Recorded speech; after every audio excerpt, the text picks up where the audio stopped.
I guess we can just start. We start with like 3 minutes on the clock.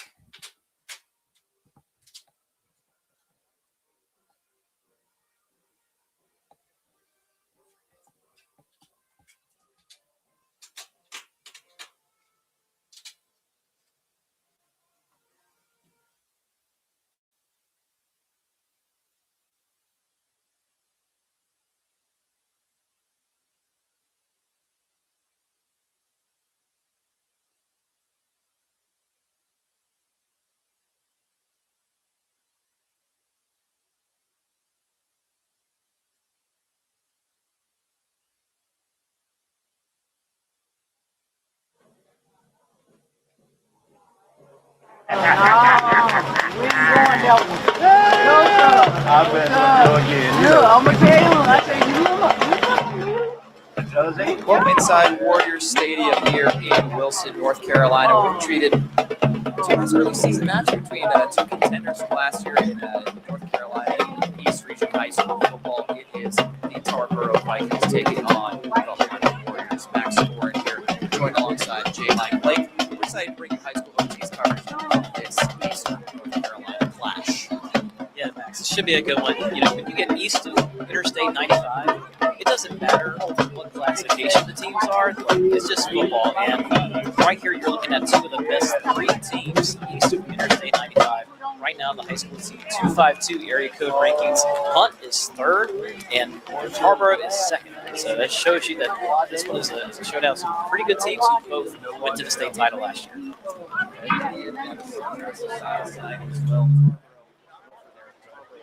Offense. Not able to make the ball very often for that. And last week, come from behind, win 38-4 Rocks now. They throw the ball a single time while rushing the ball 69 times. I'm sure. And that one, they're also on a 6-game winning streak heading into this game. Last week, which was lower on the total player.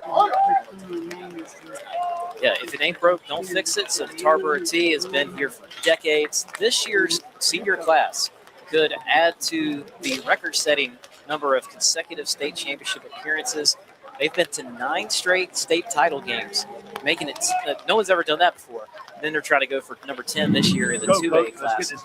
Champions for the next matchup. First for the Boise Vikings, number 3, Antonio Brown Jr., number 4, Derek Miller, number 9, Leon Angels, and number 52, Emmanuel Dubé.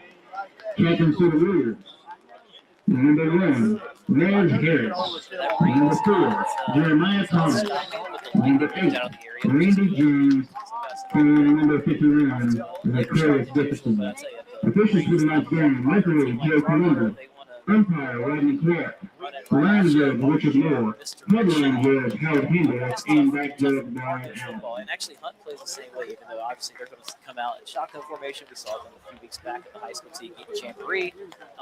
Big-time playmaker on that side, Nez Harris. He's out there right now, number 1, one of the captains for Hunt.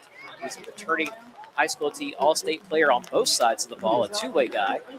Last week, check out this stat line in a win over Lee County. 13 of 18 passing for 72%, 72.2% completion percentage, 151 yards through the air, then 150 yards on the ground and 2 touchdowns, and then on defense, 4 tackles and 1 interception. So all-around athlete, number 1 right there for these Hunt Warriors. We'll see if he can secure the vector security defensive They have elected to the team. We got the coin toss here. Again, just over 2 minutes to go until kickoff. And you know, with this Tarboro team, I was talking to Joel Bryant before the game. We saw some of these players last year, but they weren't in starring roles. Last year's Tarboro group was so senior-led that last week was really one of the first times we got to see these people do what they want to, like, kind of see who they are. And here they are, a lot of them wearing different jerseys now. The seniors moved on. You can pick what jersey numbers you want. So excited to see some breakout names for Tarboro, including Antonio Drawn Jr., who had 26 carries for 208 yards and 2 touchdowns. One of the staples of the Tarboro T offense. Number 1, you never know who has the ball. It's very tough to pick it up. But also that they really spread out the carries evenly. So for someone to have 26 carries in any single game for Tarboro, that's pretty unique, and I think shows how much they believe in Antonio Drawn Jr., who is a senior, but again, last year was only about the 4th rushing option on this team. This year, he's the number 1 guy. Pretty clear to see from week 1. Get Drawn in that first game. He made up about 40% of his rushing production from last season. 26 carries, 208 yards, and 2 touchdowns. And I'm sure we're going to see him toting the mail quite often tonight, especially with the conditions. Again, last week they didn't throw the ball at all, and I find it hard to imagine with the slippery and the wet conditions here today that they're going to change up. There's such a buy-in in that program. Don't go behind and not throw it. Staying patient. What you do really dates back to Todd Gurley on the Vikings. He never had these video game numbers. He kind of understood his bigger role on the team was to do whatever was needed. He split carries. He would lead block. And that unselfish nature just kind of carries on. It's really the legacy of Todd Gurley that's left with these Tarboro Vikings, who appear to be they're going to kick off to start this game in just a few seconds. Yes, teams lining up to get going here for your high school OT game of the week. It's going to be Victor Ario kicking off for Tarboro Senior. We'll see who's back to receive for Hunt as they get in position here. I believe Mez Harris will be one of those people back to receive, so a literal do-it-all guy, offense, defense, and special teams. Mez Harris back deep to receive for the Warriors.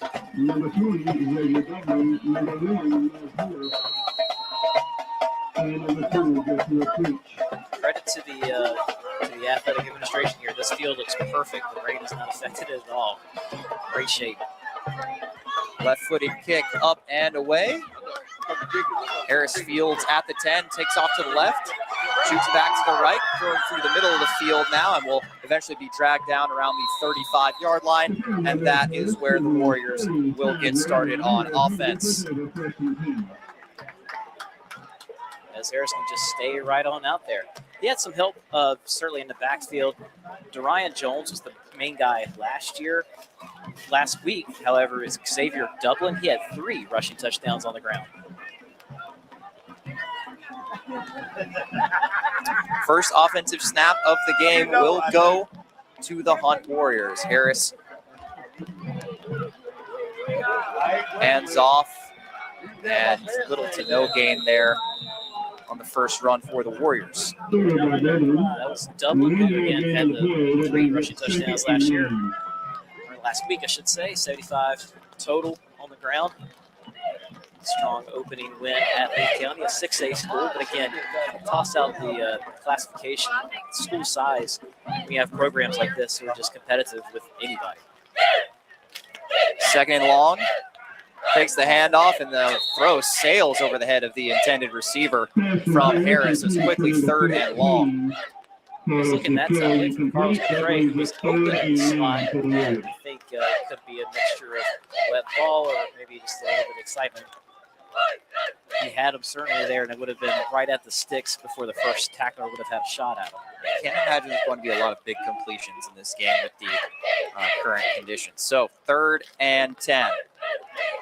Harris takes the snap, takes the handoff, climbs the pocket through the middle. He's going to take off with it down the right sideline, picks up the first down, and takes a shot out of bounds just around midfield. They had not one, but I believe they had 2 spies looking at Mez Harris the whole way that time, and it really didn't matter. Still got about 13 yards on that carry, and just shows you how dangerous of a player he is. 2 guys watching his every move, and he still beats him to the corner. Harris keeps it on the ground and picks up the first on 3rd and long. It's a new set of downs here. There's the handoff to Dublin. Shakes off a tackle, heading towards that same right sideline, and he's pushed out of bounds about 2 yards short of the first down. Tarboro's out here laying the lumber early. Those are 2 big shots along the sideline. Clean hits. 2nd and 3 now for the Warriors. Sticking with largely the same formations. Harris in the gun with Dublin to his left. Takes the snap. Another play fake, throw left off the hand of Shaquille Creech, and incomplete. I thought it was a good job by Harris to put that away from the defender, but I don't think Creech was ready to kind of reach behind him and get it. But he was well covered. The only place that ball could have gone was to the back shoulder. But you talk about hard to complete passes. It's certainly going to be hard to bring in one-handed catches in this kind of rain.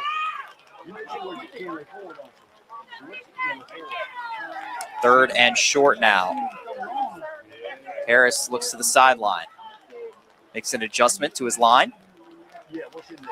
Takes the snap, give to Dublin, up the middle, shaking off a couple of tackles. Finds a lane for the first down. Really good draw play. Got some of the Tarboro ends to kind of over-pursue, and good blocking, good patience by Dublin to follow those blocks. And move this thing down to the 40-yard line. 10:45 to go here in the first quarter. Opening drive for the Hunt Warriors. 1st and 10 from the Tarboro 40. Snap to Harris. Another give to Dublin. Up the middle, and he'll get a modest gain of about 2 yards. Last year, it was Dorian Jones and Harris that made really one of the best returning backfields in the state coming into this year. With Dublin kind of getting some of the carries. Again, don't know if Jones is injured or what the case may be there because he only had 2 carries last week. But Dublin is kind of stepping into that role very nicely so far. Second down stab handoff is fumbled, picked up by Harris, and he recovers nicely for another gain of about 2 or 3. So that's going to set up 3rd and medium for Hunt as they are getting closer to the red zone. I do not know how he picked up a yard or 2 on that one because it looked dead in the backfield for a big loss. But the Jets to get to the outside, get some positive yards, makes this a more manageable 3rd down. Harris has done well ad-libbing and working on the fly on this drive. It is 3rd and 6. Xavier Dublin, run right, breaks an ankle tackle. Does he get the first down? And yes, he does. Wow. A great second burst after, like you said, someone dove at his ankles and he kind of got out of it just enough and only nicked him on the ankle, didn't bring him down. He needed 6 yards. He got right at 7. So the opening drive continues for Hunt. Now 1st and 10 from the Tarboro 29. Same formation in the gun. Harris. Dublin to his left. 3 wide receivers out to that left side as well. Feels some pressure. Is he able to escape forward for a yard? Maybe about a half a yard there. Not much gain on first down for Mez Harris. The pocket was definitely collapsing all around him there. Did well just to hold on to the ball. Sometimes we can't see where the tacklers are coming from. And there's a Viking defender down on the play.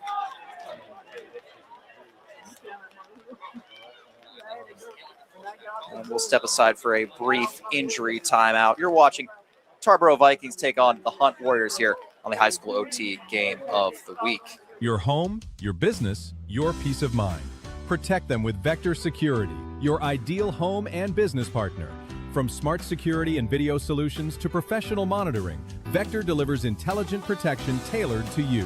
And when you call it a night, Night Mode combines AI-powered video intelligence with expert monitoring, helping identify real threats while filtering out unnecessary alerts. Serving North Carolina and beyond. Discover smarter security at vectorsecurity.com. No, it wasn't. It wasn't. It was coming in really loud. Now walking off the field for Tarboro under his own power. Good to see is Emmanuel DeBerry. Senior for the Vikings, jogging off there to the sideline. Looks like he's not too much worse for wear after the tackle of Mez Harris for a short game there. Mez Harris avoiding the sack barely. He's done that a few times tonight, and this is a nice little opening drive. Pretty methodical, no completions, 8 carries, getting about 4.5 per carry right now. Another play fake from Harris. Throw to the right sideline. Again, hits the hands and falls incomplete. Hard to secure those passes in this rain. These are not bad plays, not bad routes. It's just very hard to execute. As he's right there at the sticks, the ball is thrown away from the defender where only his guy can get it. Yeah, it's a tall task right now. Looks like Jaden Newsom was the intended receiver there down the right sideline for Hunt. So now they face third and long from the 28-yard line. Harris takes the snap again. Fake to Dublin. Climb the pocket. Looking for some room up the middle. Can't find it. A helmet comes off. And Harris is dragged down for no gain. That time you had your two spies ready for that one. One kind of showed blitz, tried to back off. It was Camelo Bullock. I can't see who the other one was. I believe it was number 9, Marion Andrews, who then finished off that play. Actually, I believe it was number 33, Arjure Archer, finishes that off as the second spy. So no gain on that one. It's 4th and 9. And they're going to go for it here from the 29-yard line. Harris takes the snap. Faces some pressure down the left side. There's going to be a flag down. Harris scrambles down the right side. Will pick up the first down, but I believe this one is going to be coming back. Yep, and it is a hold against the offense. I wonder if this changes the calculation a little bit. If you feel confident you can pin them deep with a punt, because, again, like the downfield passing,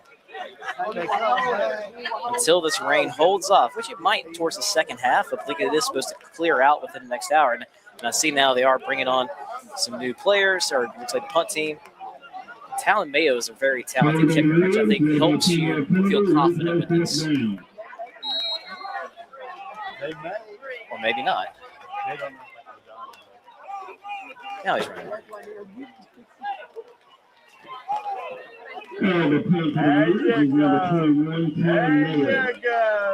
Mayo will boot this one from just beyond midfield. Tried to pin Tarboro deep in their own territory. High snap, and a flag will fly. Looks like things were not quite synced up there on the snap, and they're going to get a false start penalty.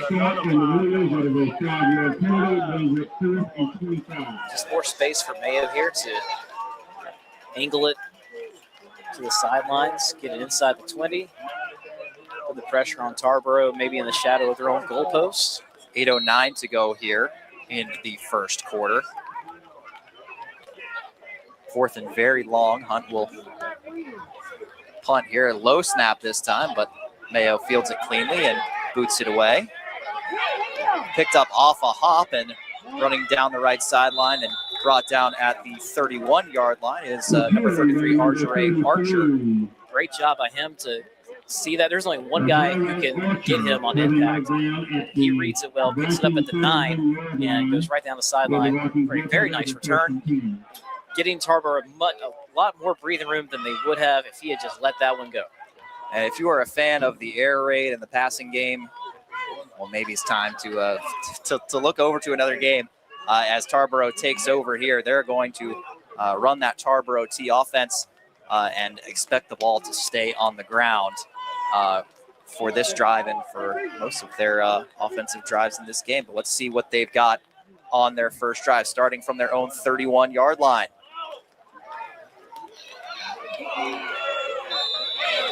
Getting through the middle for a gain of about 6 yards is number 2, Carmelo Bullock. You have to be so disciplined as a defense. Everyone playing their assignments. That time, some guys were definitely fooled, but shoestring tackle kind of keeps that dive from not going all the way. It's a very classic formation. Very tight offensive line. 3 backs in the backfield. This time handoff goes to the right. It's Derek Wheeler, and he'll pick up a first down. Takes it to his own 45-yard line. You never know. You know it's going to go to one of these backs on these plays, but you never quite know until they start breaking away from the pack. Yeah, you can't can't bring everybody up too tight because then you don't have this last line of defense in case safety gets pulled. You certainly can't back off too much because they're just going to have 8 yards a pop. So very, very tough to defend. Hunt last year did a really good job in this game, even though Tarboro emerged as the victor. This one goes to Antonio Drawn Jr. up the middle. About 2 or 3 yards and a cloud of dust for Tarboro's leading rusher from week 1. That Tarboro offensive line, I mean, you look across these numbers, 55, Michael Hughes, number 64, Braden Winstead. This does not look like a typical 2A offensive line. The size they have, they can move some bodies out their way. Handoff goes to the up back. Looks like it was Carmelo Bullock. And he picks up the first down. And Tarboro doesn't give you a whole lot of time to catch your breath either. Yeah, they usually get to the line quite quickly. I imagine when there are not too many variations of what you're running in terms of formation, that it's probably a little bit simpler to get that signal out and get the play going here. Another snap and another give to Drawn Jr. He's going to break this one outside for a gain of 2. Great job by Randy Jones just to stay with him. Good old hand-to-hand combat there, trying to get the tackle and not be taken down by those 2 guys. It's very methodical. It's very in sync for the Vikings. Now 2nd and 8. They're across midfield up to the Hunt 43-yard line. That one again goes to the up back and able to get it to just inside the 40-yard line. It was Carmelo Bullock. 3rd and medium now for Tarboro. Big down here for Hunt. Honestly, in plus territory like this might be 4-down territory for Tarboro, but nonetheless, you just want to bow up here. Here it is, 3rd and 4. Very patient give there and breaking down the left sideline. Headed for the corner and into the end zone for a touchdown. It's Antonio Drawn Jr. He adds to his already impressive performance in this early season, his 3rd touchdown in 5 quarters of play, and that'll make it 6-0 Tarboro. 39 yards. They set it all up with the inside give. That time faked with the dive. Counter with Drawn Jr. to the left side, a place they haven't really attacked on this drive, and it is wide open for him, and it's hard to beat him in a foot race there. Just a great job. The Tarboro play calling is not just what they call, but everything that leads up to it. All the previous plays that just kind of fool the defense or lull them to sleep. So extra point pending now. 6-0 lead for the Vikings.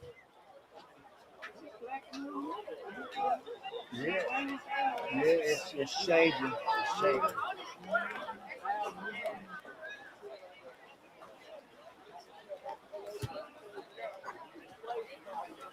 Just after all the graduation losses that Tarboro had as a 2A school, I mean, you're talking about a school with less than 600 students. Their JV got a big win over Hunt last night. It just shows the level of depth that they have is really unreal for a school that small. And Antonio Drawn Jr. can step into the spotlight, and here they are with a lead already. So penalty. We got a jump on the extra point attempt. Obviously, both teams pointing at each other, saying, "Oh no, it was him. It wasn't me." And looks like this is going to go against Hunt because we've got some new bodies coming on for the Vikings. Well, you know, Tarboro last week only. Offsides on the move. I believe they only redo the try. kicked 1 extra point and missed it, so it might work out nicely for them to. So now it looks like it will be a 2-point attempt for the Vikings, up 6-0. They got three guys in the back. That's what they call the team. That's what they call the Tarboro team right there. Up back got it at that time as well. And he is in. So 8-0 now in favor of Tarboro. Some Marion Andrews on that one. 8-0.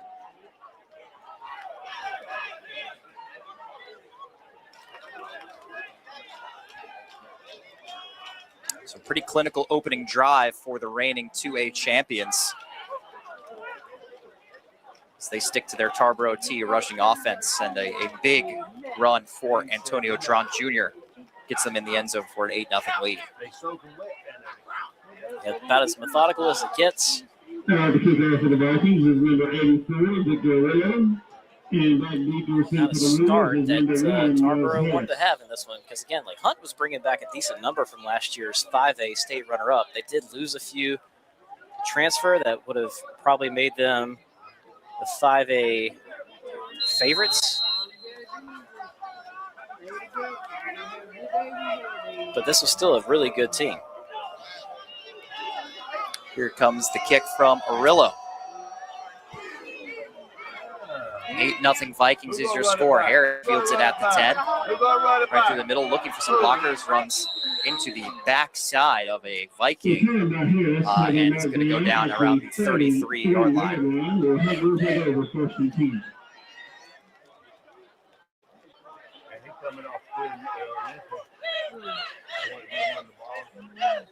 8-0 Tarboro here, one drive each for Hunt and Tarboro, and now a second crack at the offense for the Warriors.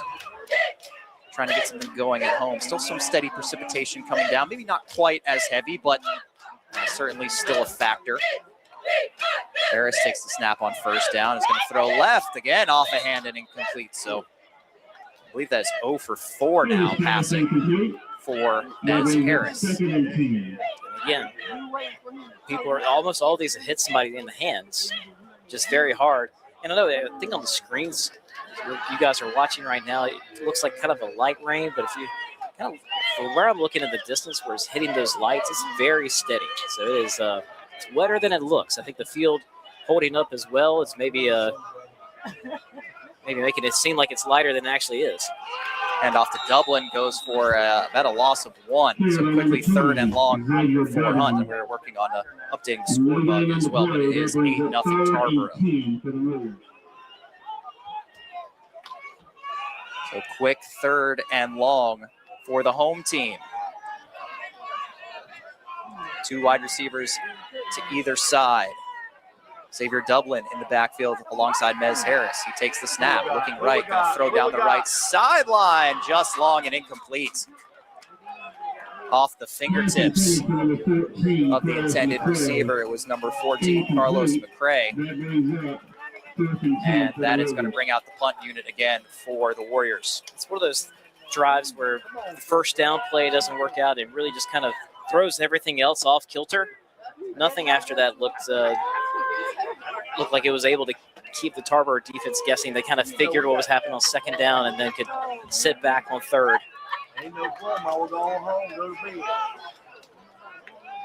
So Mayo will set to punt it away for the second time tonight. Tarboro defense stands tall there. Another low snap, caught cleanly, and punts is away. And muffed on the catch there by Archer, but he's able to fall on it, and the Vikings will take over on their own 29-yard line. He made 4 minutes and 17 seconds to go here in the first quarter. Made a nice play on the first kick return tonight. That time the elements just kind of catching up with him. Check the marker here. Flag down around the 48-yard line.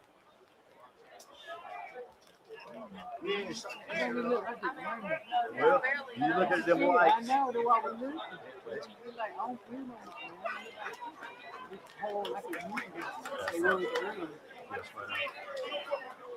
Maybe it's just raining on that side of the field. First call on the Warriors. Is a horse collar called against Hunt, so that will give Tarboro better starting field position here to start their second offensive drive. 8-0 is the score in favor of the Vikings. Road team got off to a good start. It's a big touchdown run by Antonio Drawn Jr., his third of the season. Illegal blindside block on the Warriors. It's a blindside block is the call against Hunt. Wow. Second drive getting underway now for the Vikings. DeMarco Richardson under center. Quick handoff to Zamarion Andrews. Is stuffed at the line of scrimmage. Andrews, a big back. He had that 2-point conversion earlier. Make it 8-0. That brings up, no, 2 yards in play, brings up 2nd and 8. It actually fought for a second yard there. Just the massive blockers and defensive end all colliding there. Kind of kept the pile moving forward slightly. 2nd and 8 from their own 46. Handoff goes left to Drawn Jr., and he's able to battle forward for another couple yards. Set up a 3rd and 6 from the 48-yard line. Pretty good stat line for him tonight. 4 carries, 47 yards, and 1 touchdown.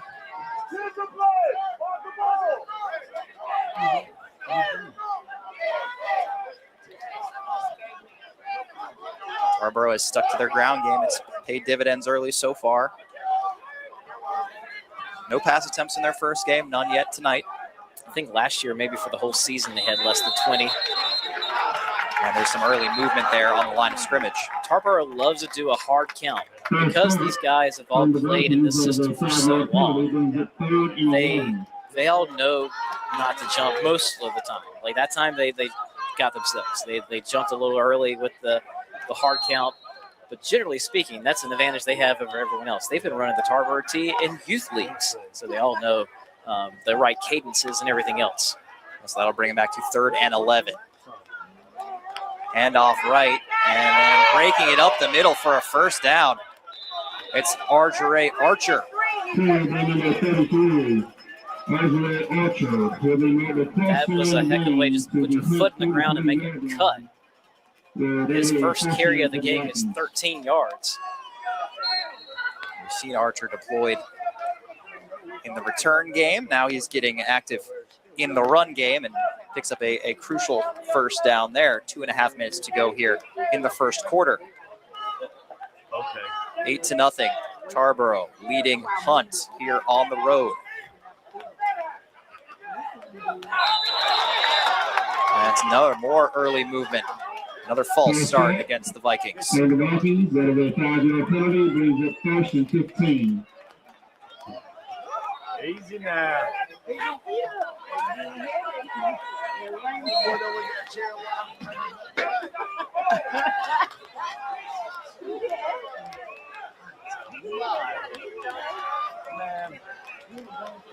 So 1st and 15.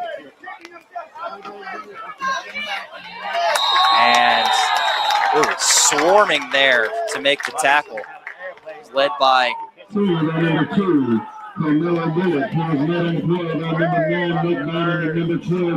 Yes, it was Nick Bynum and Travorce Cooper combining there. 2nd and 15. Big loss. Wow.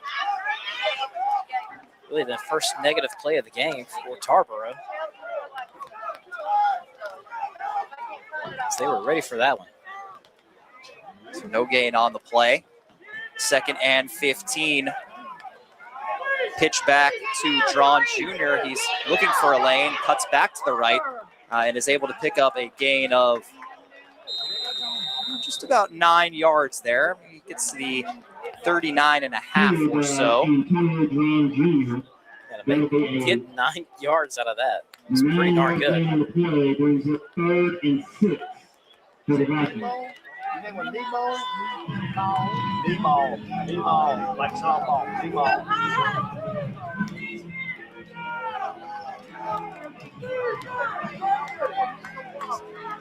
Crucial 3rd down here. I'll ring a bell. Third and medium. Handoff goes to John Jr. again, and he is met in the backfield. It was Cooper again leading the charge. And that's going to set up a 4th and 8. He's figured out a few things from the first drive.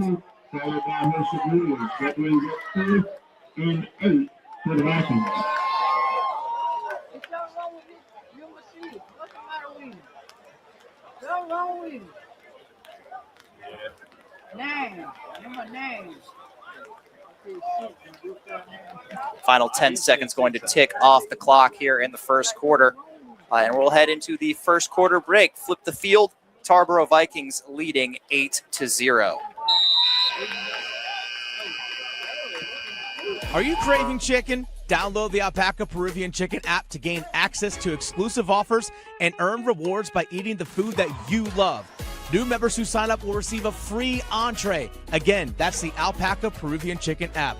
Taste their legendary flavor and homemade pride at 18 locations across the Triangle, Fayetteville, Mebane, Wilmington, Sanford, and now Wilson. You can visit them online at alpacachicken.com and catch the Alpaca Chicken Game of the Week on highschoolot.com. Get the Triangle sports leader anytime, anywhere with the new app from 99.9 The Fan. If it's live on The Fan, you can listen on the app. Plus, all your favorite podcasts at your fingertips. Download the 99.9 The Fan app today. Raising kids is a roller coaster. Sometimes you laugh, sometimes you cry. But most times you wonder how your kid turned out so well. That's how. You did the hard work, made the right decisions, like talking about alcohol before it could be a problem. Go to talkitoutnc.org. Get resources on how to talk about underage drinking. So Mom, Dad, keep up the good work. It's worth it. Talk early. Talk often. Talk it out, NC. Second quarter about to get underway here from Hunt, where the Tarboro Vikings lead on the road by a score of 8-0. Vikings with a 4th and 8 from the Warrior 41-yard line. And they are set up in punt formation. Leon Sharp. Or pardon me, it's Victor Arillo with the left-footed boot was able to quickly recover from the low snap. And he sends it down to the Hunt 15-yard line. Arillo's punt will be marked down at the 15-yard line, where Hunt takes over 1st and 10. Very, very close call there, just to try to get that one underway. Hunt Warriors closing in on him. Kind of got a left foot to it, and honestly worked out great. Right, you get the pin. The Warriors back to start off this quarter. We had 4 possessions total in that first quarter. 3 punts, 2 of them by Hunt, and then that last one by Tarboro. Now we'll see if Hunt is able to get some offense generated here. First down play, Harris fakes the handoff, runs right before he's hauled down for leave no gain on that play. Great one-on-one tackle that time by Arjure Archer. Had him in open space, and he's such a shifty guy, and cut him down right there. So nothing got past him. Harris 0 for 5 so far, throwing the football. We'll see if the Warriors try to keep it more on the ground here as they try to make up the 8-0 deficit. Empty backfield now, 5 wide for the Warriors. Defender runs on late for Tarboro. Snap and motion left, but another keeper for Harris. He runs right. Juking out a defender is taken down out of bounds at the 30-yard line. 15-yard pickup doubles up his rushing yards so far. Big first down for Hunt as they try to climb back in this game. Some steady precipitation falling here at the Warrior Stadium. Well, you can see some sunshine beyond the clouds as the sun is beginning to set here in Wilson. 1st and 10, Harris runs left, cuts it back up the middle, and is brought down for a gain of 3. So we actually have some double rainbow action here. Managing editor Joel Bryant. That looks quite nice. Looks like it's just over the press box here at Warrior Stadium.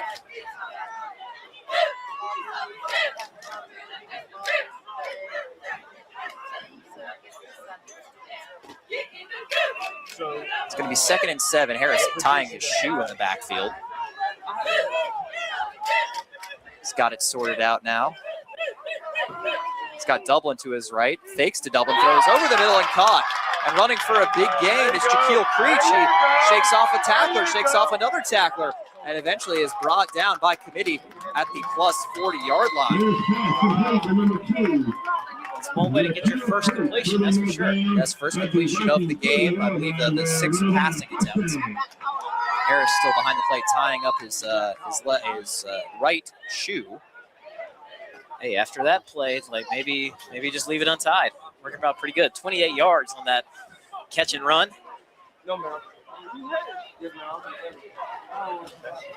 So a big first down, big chunk play. Gets the Warriors into plus territory. 1st and 10, handoff goes to Dublin. He trips up on a lineman's feet, so he's able to stumble forward for a modest gain of 2. A guy like Harris is out there for defensive snaps, offensive snaps, the return game. You don't want to overwork him early. You know that a few weeks ago in the high school TGMRE, granted it was scorching hot that day. He looked like he's almost ready to throw up out there because so much is asked of him. But you see on this drive, you're like, you know what, we have to go back to him.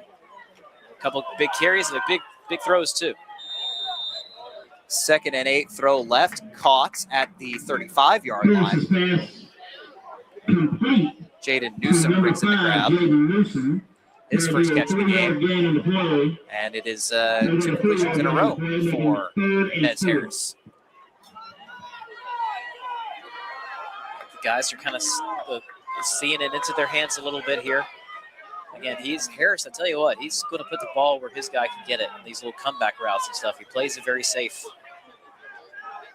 3rd and medium, another throw left, and another catch. 3 straight completions. And shaking off tackles as he stumbles forward inside the red zone again is Jaquil Creech.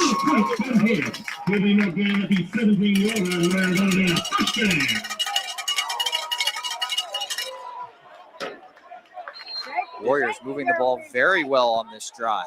I almost thought that one got tipped immediately, but no. Maybe it was tipped and Creech just came up with it, but another 17-yard pickup there. Harris takes the snap on first, hands off to Xavier Dublin. Flags fly for a hold. Dublin not able to pick up much yards there anyway, but they'll be backing up here.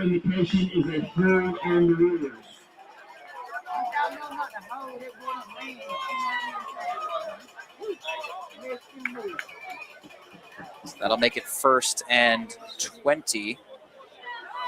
Depending on the spot. Both teams pretty disciplined, not nearly the number of flags we saw last week in our Week 1 High School T Game of the Week presented by Alpaca Peruvian Chicken up at Rollsville, Mallard Creek and Rollsville. We were there for almost 3.5 hours.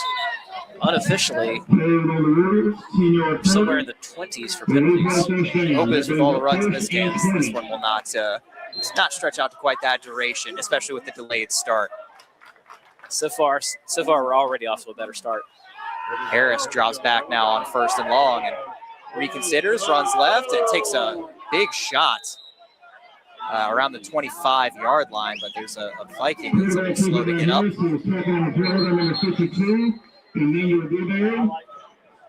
I think Emmanuel DeBerry had the tackle, and he may have taken the worst of the shot. He had been a little bit hobbled in an earlier play in the first quarter. There's another player down, too.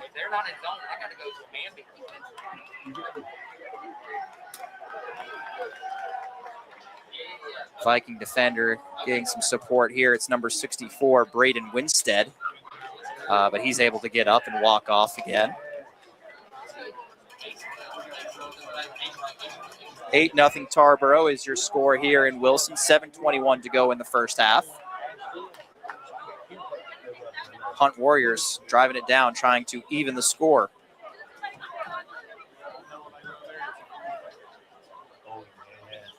Quick injury timeout. Teams will head back out there for second down.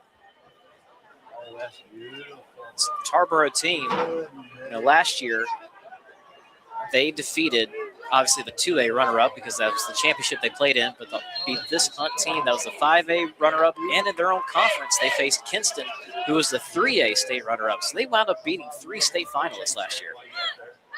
Harris takes the snap, fakes the throw, and is taken down in the backfield. That'll be a sack.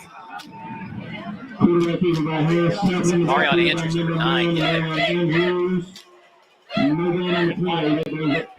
Officially, it'll go down as no gain. 3rd and 17 now. Hunt looking not to stall out as they are trying to get their first points on the board. A couple complete passes on this drive. The first complete passes of the game for either team. Another empty backfield set, or actually it's Dublin again to the left of Harris in the gun. Harris dropping back, looking deep over the middle, and broken up. Nearly an interception for Reggie Best, the second. That was the first time tonight I think Nez Harris just let one hang in the air too long. We said earlier, he was putting out a ball that the defender had no chance to get. Well, he had every chance to bring that one in. He had it kind of figured out the whole way, saw it coming.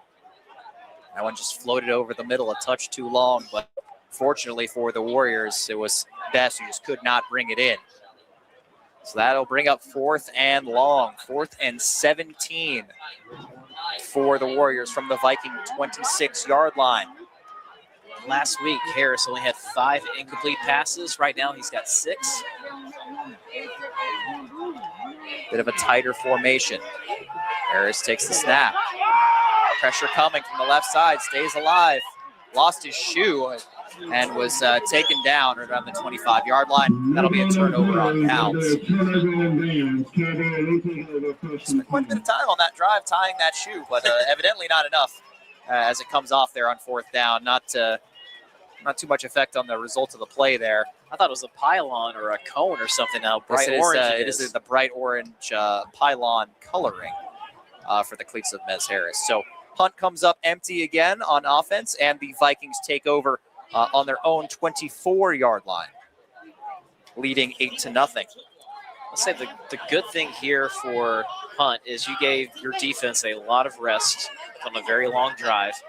You don't want Tarboro to get a 2-score, 3-score lead as good as they are at salting away the clock. Handoff goes up the middle to Carmelo Bullock, and he's able to pick up the 32-yard line. 7-yard gain, bringing up 2nd and 3. Watched enough Tarboro football over the year where it just seems like that first down play is a give. Just a belly dive right straight ahead. It gets like 8 yards. It just sets up everything else so easily. And it looks like they've got Reggie Best the second taking the snaps now. Maybe some early movement there. Flag goes. It was DeMarco Richardson snapping and handing off in that quarterback spot. Now they've got Best. And the Vikings, that is a 5-yard penalty, brings up 2nd and 8. They do not have a passing attempt yet this season. Again, last week came from behind with 69 rush attempts, 0 pass attempts to win 38-34 over Rocky Mount. Old school football, gotta love it.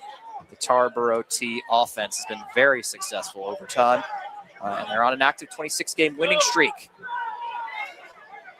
This handoff goes up the middle for Wheeler, and he's brought down for a modest gain. He's going to set up a 3rd and 4. Tarboro with 10 state championships in their history. Last loss they very rarely lose to people in their own classification. Last loss was actually last year to Havelock, the 5A Power, who they played next week on Thursday night as part of those Labor Day games that get moved up to Thursday. A lot of Thursday games early in the season here in this region.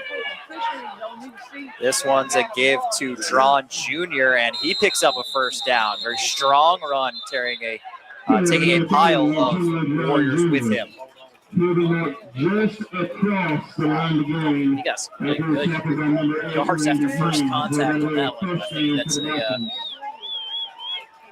Under 5 minutes to go here in the first half. Tarboro leading 8-0.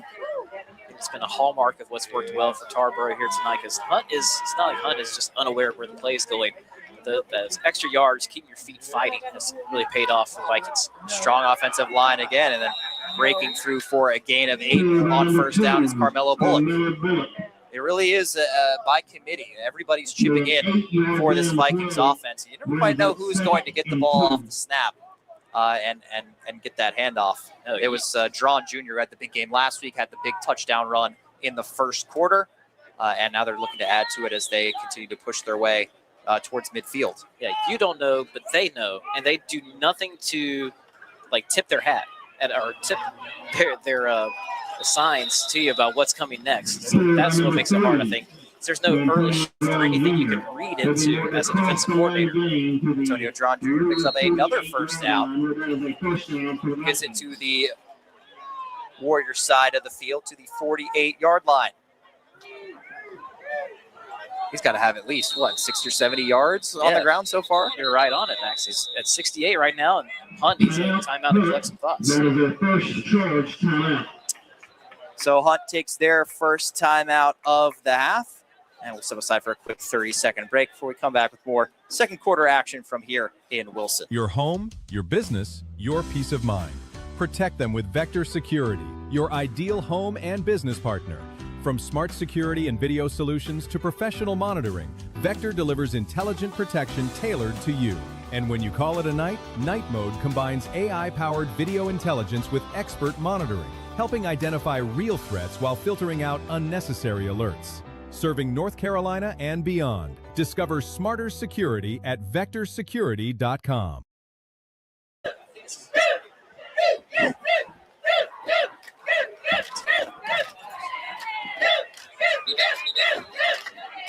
Y'all hold that rain off till we get back. 8-0 Tarboro here. 3 minutes and 43 seconds to go in the first half as the Vikings are driving down the field. Just reached plus territory. Antonio Drawn Jr. with the big rushing touchdown earlier. He is the leading rusher so far in this game. First down give. And going for a loss of a couple there was Reggie Best the second. Reggie Best the second. That'll be a loss of 3 on the play. Brings up 2nd and 13. So back to their own side of the field for the time being for the Vikings for a 2nd and long. This next handoff will be their 20th of the game. Right now they've got 19 carries for 121 yards, so about 6.4 a pop. That's a pretty good clip, 6.4 per carry. Handoff goes left, going off tackle and take down at the original line of scrimmage. It was number 33, Archer.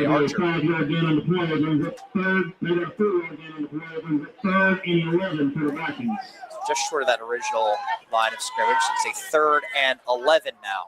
Back on the positive side of the field. If you're Hunt, man, you want one more chance at this thing before halftime. The rain has finally stopped, so you can't.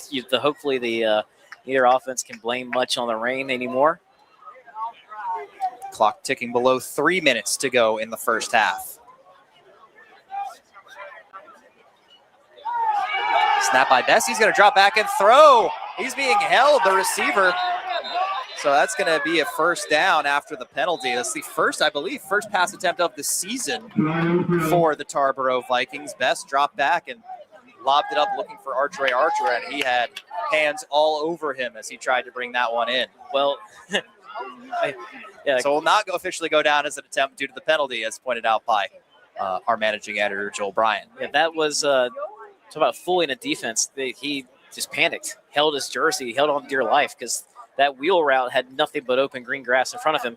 I think the ball was even underthrown. If he probably got his head around, he could have just broken it up safely. But you panic when you realize, like, oh my gosh, they're actually throwing the ball, and that'll be a first down. I believe actually multiple flags flew there against Hunt. Well, I believe it's, pass interference is not a, if that's the call, then it's 15 yards, it's going to be a first down. It's not automatic. It's not automatic in high school, but if they call defensive holding, then it's 10 yards, and this will be 3rd and 1. Yes, it looks like defensive holding was the call, as they've spotted the ball on the 39, which would be a 10-yard penalty. But as a result, Tarboro's lone pass attempt wiped off the board. They still have none on the season. We'll pretend it never happened. I'll tell you, that was definitely holding. He had all sorts of jersey in his hand. Quite a grip on RJ Archer there. So 3rd and 1. Run goes up the middle for a first down. Looks like it is Carmelo Bullock. These dive plays are just backbreakers. They really are. It's hard to tell, too. It's a very tight formation. Lots of bodies there in the middle. And then eventually one guy just emerges with the football about 4 or 5 yards down the field. So first down and 10. And some early movement, flag flies. False start against Tarboro. 2:31 to go here in the first half. Vikings leading 8-0. Trying to add on here before the end of the first half. Yeah, right. It already sounds kind of like if you get away from here. Best takes the snap, hands off right for Archer. Oh my gosh, still going. Getting pushed forward by a teammate, and that might get him all the way to the first down mark. Oh, ball may have come out at the end, and the referees are signaling that the runner was down. I think you're right, though. He got right to the sticks. That was a 15-yard pickup if he moved the chains. He did. It looked like Tarboro's 64 Braden Winstead was giving a bit of an assist there with the push, getting him down the field. And it was enough for the first down. Man, it was just 3rd and 11. Hunt could have big play, but the holding penalty has kind of messed up everything. And now Tarboro could try to double up their lead here as we get under 2 minutes. Well, those dives up the middle again, picks up about 4 or 5 yards. Minute 53 to go, first half. Another quick snap. This one goes to Drawn Jr., but he's not able to pick up the first. This will be 3rd and 2. Inside the 15-yard line now go the Vikings. Few teams in this state, no matter what offense you run, can just run a script like this. They know exactly what the next play and the play after are going to go. They don't need a whole lot of time to get signals in and out to everybody on their team. They're ready to go. Minute 20 on the clock now. 3rd and short. Handoff goes left, and I think just picking up the line to gain. Looked like it was Drawn Jr. And Tarboro is going to call a timeout here to stop the clock. Fell just short of the first down marker, so it's going to be a 4th and inches for the Vikings here with 1 minute and 10 seconds to play. Yeah, but Tarboro, showing why, how they're able to just compete with anybody that's kind of out of their weight class. It's the discipline, it's obviously the athleticism, and being discipline not only in that they know the playbook so well, but also in that everyone's picking up their assignments. Every running back that doesn't get the ball is laying a block on somebody else. There's just nobody out there that gets, winds up being a turnstile for someone else. Everyone's doing their job. It's kind of beautiful in its own right. And we saw a measure here to try to see if they got the first down. And actually, Drawn did pick up the first. So it's going to be a 1st and 10 now for Tarboro. We saw Warren County at the high school team jamboree that was at Wake Forest 2 weeks ago. And that's another 2A team that's gotten better from last year that played Tarboro in the East Regional Final and fell. And Warren County looked so sharp that night. They looked sharp. They scored 50-plus points in their season opener. It's those two again, I think. This is just an exclamation point on what we already knew. 8-0 Tarboro as they try to add on late here in the first half. That run is stuffed for maybe a gain of 1 around the 11-yard line. It was, again, Carmelo Bullock. 26 carries as a team in this half, 157 yards. Quick snap. Run right for Derek Wheeler, and he's stopped behind the line of scrimmage, or maybe just at it. Carry by number 4, Derek Wheeler, who's left for a 1-yard loss. They get a timeout. Looks like it'll go down as a loss of 1. Tarboro will call another timeout with 40 seconds to go on the clock. They save their timeouts well because this is the area of the field you need to figure it out. Tarboro has not typically had the strongest of kicking units. If they do, it's a bonus, but a lot of times they'll go for 2, just as we saw after their first touchdown when they got a penalty. Last week, again, they only tried a PAT after 1 of their touchdowns. It's the big touchdown run by Antonio Drawn Jr. in the first half. That is the difference right now, 8-0 in favor of the Vikings. I'm struck by how few people are on the sidelines for either team. Tarboro may actually have a little bit more depth than Hunt does. Just bodies available on the sideline tonight. I'm counting about 7 players here on the sideline. Actually about 10 with the seated players, and now I'm seeing actually a few hidden behind a tent here on the near sideline. Pitch back and a throw. It falls short, and was not intercepted. It just fell short of interception. So Tarboro maybe getting a little cheeky there. It was a pitch back to Drawn Jr., who goes for the pass. So that will go down as their first official pass attempt of the season. It falls incomplete. Almost disastrous. If you get intercepted there when the ball's sitting at the 11-yard line in under 40 seconds of the half. That was on 3rd down as well. So now 4th and 9. One more timeout to burn here, and they'll use it. Yeah, Tarboro calls one more timeout. This is only the second possession of this entire quarter. Hunt got the ball back at the very beginning of the quarter. First play was a Tarboro punt. They had a turnover on downs deep in Tarboro territory. The Vikings have just marched it down steadily ever since. It's been a methodical, plotting drive that has included one pass attempt wiped off the board because of a penalty. And then now we've just seen the first pass attempt of record for the season for Tarboro. Fell incomplete just short of the goal line there. So now 4th and 9 on the 11-yard line. And I believe they're going to kick a field goal here. Orillo lining up to take this one. Left-footed kicker. Going to be about a 28-yard attempt. Just 34 seconds left here in the first half. And now Hunt will call a timeout to potentially ice the kicker. Why not? I think icing a kicker so much in college and the pros, it only helps those kickers at a certain point where they just kind of settle in even more, get more of their wits about them. And in high school, you can, I think, sometimes have benefits to making somebody think about it a little bit too much, get in your own head. 8-0 Vikings here from the Warrior Stadium. 34 seconds to go, second quarter. We'll see if Tarboro sends the kicker back out here. I can't imagine that they'll be lining up to throw again, but you never know. They've had a couple surprises up their sleeves here on this drive. And they've got Orillo back out there. So, again, he'll attempt the 28-yard field goal here. Tonight's starting quarterback, DeMarco Richardson, is the long snapper here. And the holder is Tyrese Williams.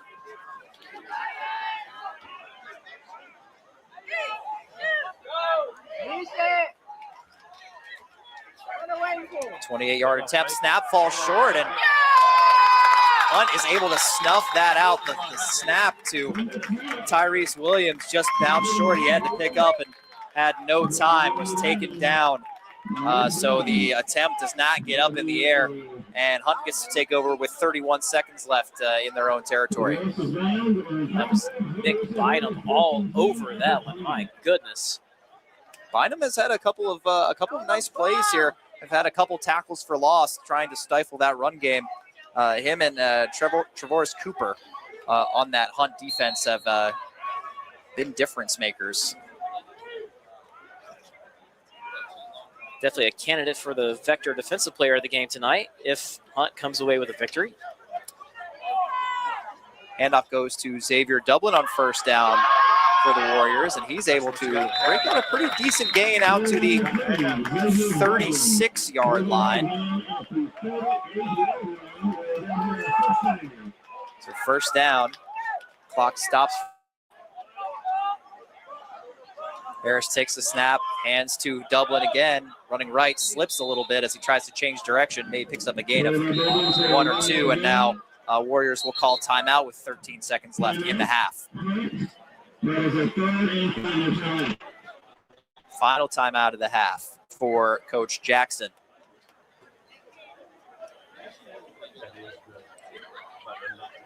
Tough to change directions on this field, although unless I'm mistaken, I believe the precipitation has finished up here. It looks like kind of clear skies, maybe a little muggy, a little humid with all the rainfall earlier, but no more falling actively. So maybe we'll see the passing game. Maybe that's why Tarboro's decided to try to go through the air a couple of times on that last drive, but we'll see if the passing game is able to open up a little bit more in the second half for Hunt. Yeah, I think Hunt here is 13 seconds left.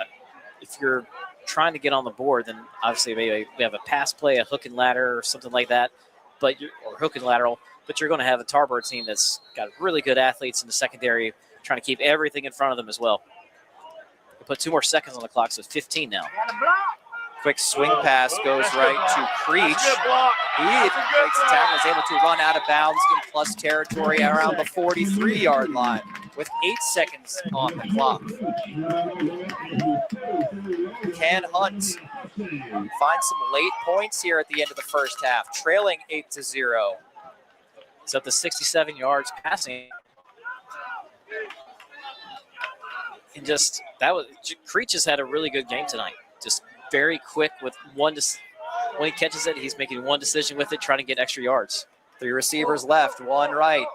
Harris fakes the handoff, climbs the pocket, is running left. Not a ton of time left, breaks a few tackles, is taken down, and that's going to do it for the first half. Harris just runs out of room around the 23-yard line, and we head into the half with the Tarboro Vikings leading the Hunt Warriors by a score of 8-0.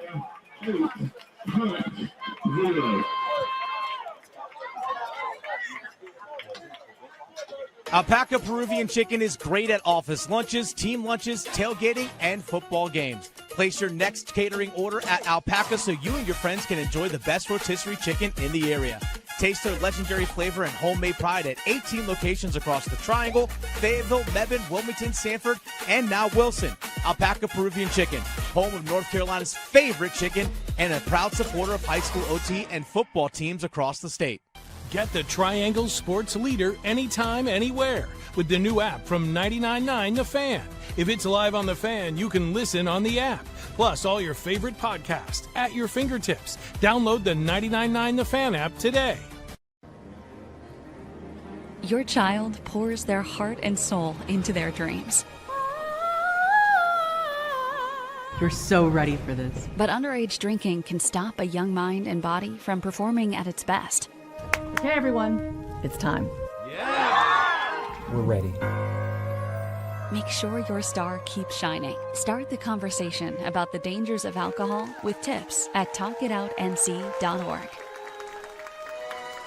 Are you craving chicken? Download the Alpaca Peruvian Chicken app to gain access to exclusive offers and earn rewards by eating the food that you love. New members who sign up will receive a free entree. Again, that's the Alpaca Peruvian Chicken app.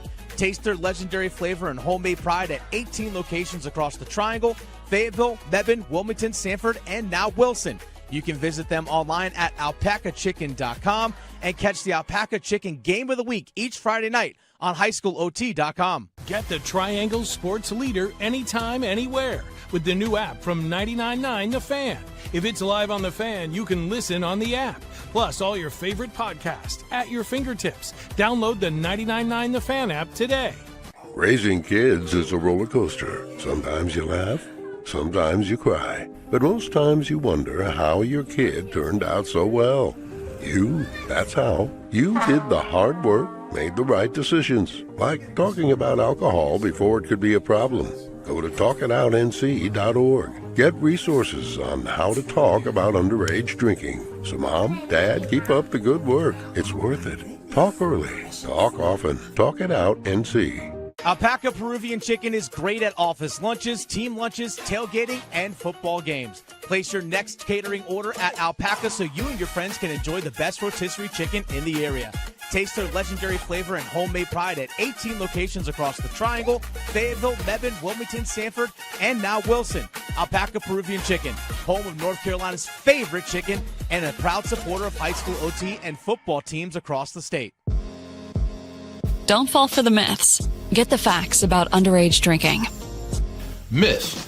Teens bounce back fast and teenage athletes can perform just fine after a night of drinking alcohol. The fact is, alcohol can hinder athletic performance for up to 3 days, delaying recovery and causing long-term issues with muscle loss and weakness. But don't just take it from me. Choosing not to drink as an underage athlete has really helped me significantly. I've been able to focus, keep my priorities straight, and it's helped me separate myself from, many other people. Get more facts at talkitoutnc.org. Get the Triangle Sports Leader anytime, anywhere with the new app from 99.9 The Fan. If it's live on The Fan, you can listen on the app. Plus, all your favorite podcasts at your fingertips. Download the 99.9 The Fan app today. Are you craving chicken? Download the Alpaca Peruvian Chicken app to gain access to exclusive offers and earn rewards by eating the food that you love. New members who sign up will receive a free entree. Again, that's the Alpaca Peruvian Chicken app. Taste their legendary flavor and homemade pride at 18 locations across the Triangle, Fayetteville, Mebane, Wilmington, Sanford, and now Wilson. You can visit them online at alpacachicken.com and catch the Alpaca Chicken Game of the Week each Friday night on highschoolot.com. Your child pours their heart and soul into their dreams. You're so ready for this. But underage drinking can stop a young mind and body from performing at its best. Okay, everyone, it's time. We're ready. Make sure your star keeps shining. Start the conversation about the dangers of alcohol with tips at talkitoutnc.org. Get the Triangle Sports Leader anytime, anywhere with the new app from 99.9 The Fan. If it's live on The Fan, you can listen on the app. Plus, all your favorite podcasts at your fingertips. Download the 99.9 The Fan app today.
Are you craving chicken? Download the Alpaca Peruvian Chicken app to gain access to exclusive offers and earn rewards by eating the food that you love. New members who sign up will receive a free entree. Again, that's the Alpaca Peruvian Chicken app. Taste their legendary flavor and homemade pride at 18 locations across the Triangle, Fayetteville, Mebane, Wilmington, Sanford, and now Wilson. You can visit them online at alpacachicken.com and catch the Alpaca Chicken Game of the Week on highschoolot.com. Get the Triangle sports leader anytime, anywhere with the new app from 99.9 The Fan. If it's live on The Fan, you can listen on the app. Plus, all your favorite podcasts at your fingertips. Download the 99.9 The Fan app today.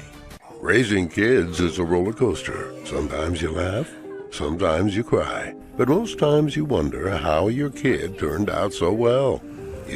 That's how. You did the hard work, made the right decisions. Like talking about alcohol before it could be a problem. Go to talkitoutnc.org. Get resources on how to talk about underage drinking. So Mom, Dad, keep up the good work. It's worth it. Talk early. Talk often. Talk it out, NC.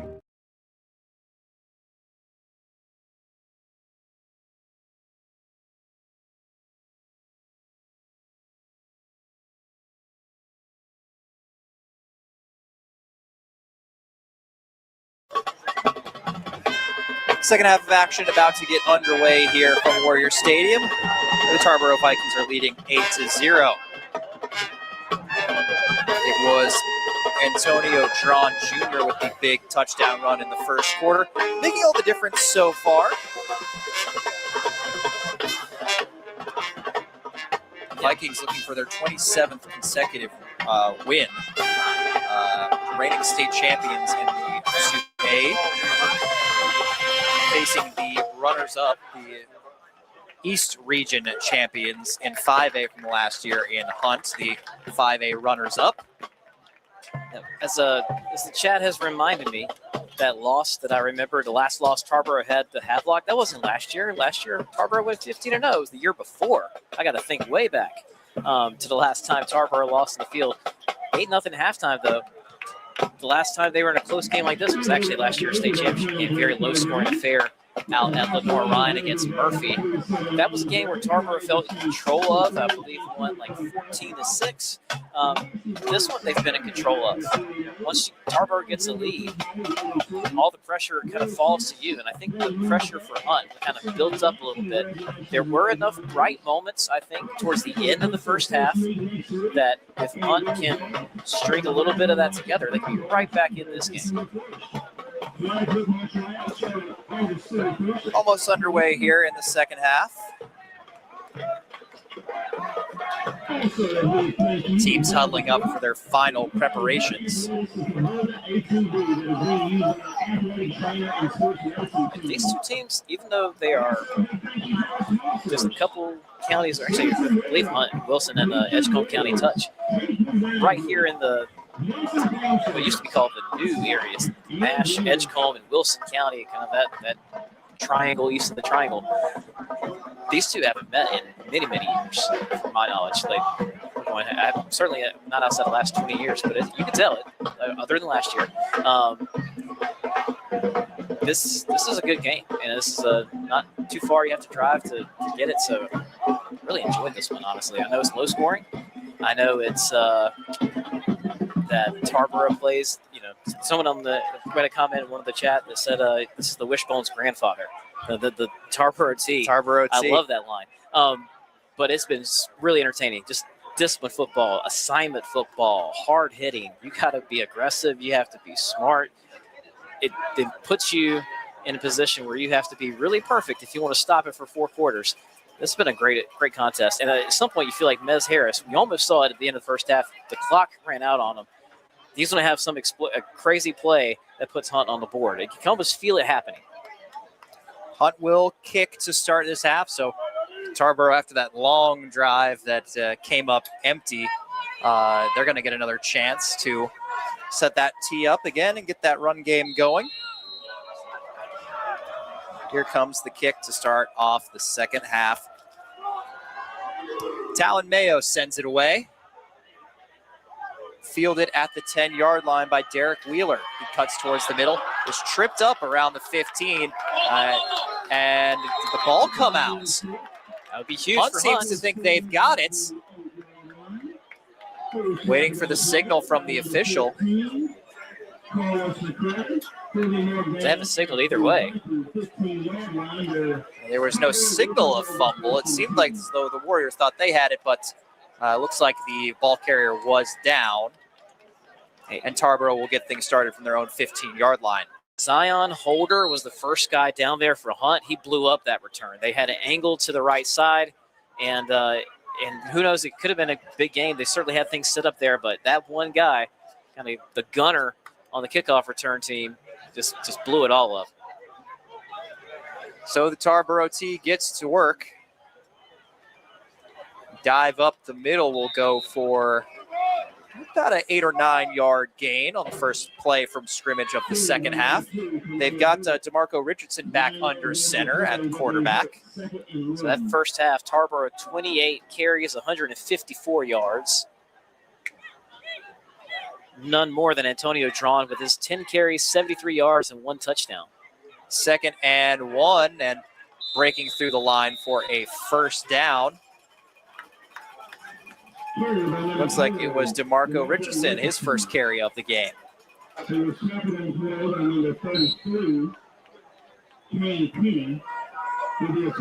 Kane Penny with the tackle for Hunt. And a new set of downs for Tarboro.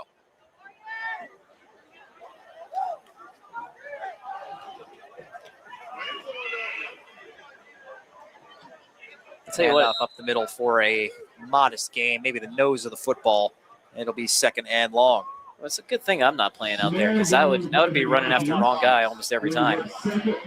It seemed like maybe even the officials were not so sure there on the fake to the right side. Like, did he have the ball, or did it just go up the middle there? Actually, looks like a gain of about a yard, maybe 2. Tarboro from their own 33-yard line, 2nd and 8. Snap, handoff up the middle, and running for the first down is Drawn Jr. And we got a scuffle behind the play. Flags fly. Many flags flying as there's a skirmish there back towards the line of scrimmage. Coach is going to try to get in there and avoid anything else. Player in there without the helmet, Nick Bynum, his lid is off for Hunt. So he strolls back to the sideline, and we'll check these markers. There was an initial skirmish, then one right after it. So I think there's 2 flags at minimum here on 2 different players. They could both be on the same team. They could go on multiple players. We'll have to see how they all handle this. And I'm sure this is one of those things the referees are going to have to conference and talk about what did you see, because everything happened right there in a couple of instances. Tarboro had picked up the first down before the scuffle. I believe, unless the penalty where the helmet comes off could affect the run, but the other one was well after the whistle, so that would be after this play. Coach is still out there talking with number 75. Actually, we don't even have a number for him on our roster, so the defensive lineman to be named later. So I suppose unsportsmanlike conduct on both teams. Looks like they're going to take the results of the play then. No, it looks like this is going against Hunt as the official marches the ball down to the 41-yard line of the Warriors. Oh, wow. So maybe 2 penalties, maybe against the Warriors, to the 1 to the Vikings, or maybe just the 1 unsportsmanlike. Regardless, 15 yards further down the field in favor of Tarboro, and they get into plus territory. Ball officially spotted now at the 42. He definitely pointed to Tarboro once, but I guess that means there were, like you said, maybe 2 on Hunt. There were quite a few players involved in the mix-up there. Around the line of scrimmage after they picked up the first. So it seems they've gotten things sorted out now. 10:25 to go here, 3rd quarter. Tarboro leading 8-0. Must be having a hard time in there. some additional discussion going on. Watching the signal again, there was Jeff Craddock. There was indeed 2 penalties on Hunt, 1 on Tarboro. You guys watching at home had a better view of the referee than we did from our perch, thanks to the great work of our cameraman, Chris Batts. So you guys already knew all that. All right, 1st and 10 from the 42-yard line. Spinning handoff. Taken up the middle by Wheeler. And he gets 8 yards there. That is just a sweet spot. 1st and 10, 8-yard dive. Some great flair on some of his handoffs, too, by Richards. So that one had a spin on it. All kinds of misdirection, making it tougher to stop that Tarboro team. And there, a quick handoff up the middle, breaking away down the left side, and brought down at the 1-yard line. We'll see the signal. Yep, they're going to call him down at the 1. But that was Carmelo Bullock with the big run, just short of the goal line. Wow. Almost another 39-yard touchdown run, but he stopped at the 1. Just couldn't quite outrun the final defender. And now Tarboro looking to punch it in from the 1. Richardson takes the snap, is going to move up the middle, and he is in for the touchdown. Yes.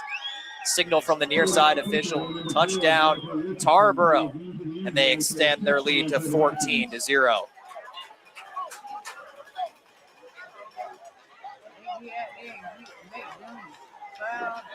Quarterback keeper for DeMarco Richardson to extend the lead. Second time tonight, Hitty's got to call his own number. Short yardage situation set up beautifully by the long run by Carmelo Bullock, excuse me. Bullock up to 96 yards on the ground himself. 2-point attempt. Richardson keeps it again after faking the handoff. Does he extend? And he does. Picks up the 2-point conversion as well. They call that an octopus. And now Tarboro leads 16-0.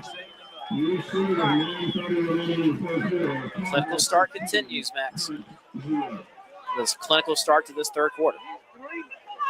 9.5 minutes to go here in the third quarter. Tarboro extends their lead, doubles it up. Hunt will get an opportunity now. No precipitation to deal with on this upcoming drive. We'll see if they're able to maybe air it out a little bit more. They certainly were finding a little bit more success through the air as we got later in the half. So we'll see if they're able to continue that. Yeah, and just speaking on earlier, Tarboro's first drive of this contest in the first quarter ended a touchdown. They opened up the second half with one as well. Hunt had trouble kind of getting, for those just joining us, they had trouble earlier on. The rain was pouring down. A lot of passes were on target, hitting hands, just unable to complete the catch. That's all gone out the window. As weather stopped here, I think you're going to see Mez Harris use his legs even more. He really got free, busted loose some good runs towards the end of the first half before time expired. Kick on the way from Murillo, caught by Harris. Makes a move towards the middle, trying to shake off tackles. He's got a bit of a hole down the right side. He's breaking free. Harris now out to midfield and taken down in plus territory at the 49-yard line. Great return by Mez Harris to start this drive in plus territory. I'm going to shout out Jaquise Newsom, senior, who had a good block. There was one guy that could probably have tripped him up 10 yards earlier in pursuit. He didn't launch into that guy, although sometimes that's a temptation, but that's a penalty in high school, no launching. So he just calmly took him out of the play, allowed this return to go really about 41 yards. So that return starts them again on the plus side of the field. 1st and 10 from the Vikings 49. Handoff goes to Dublin up the middle, and he's got some room. Shakes off a couple tackles and is brought down around the 32. Definitely his longest carry of the game there, Max.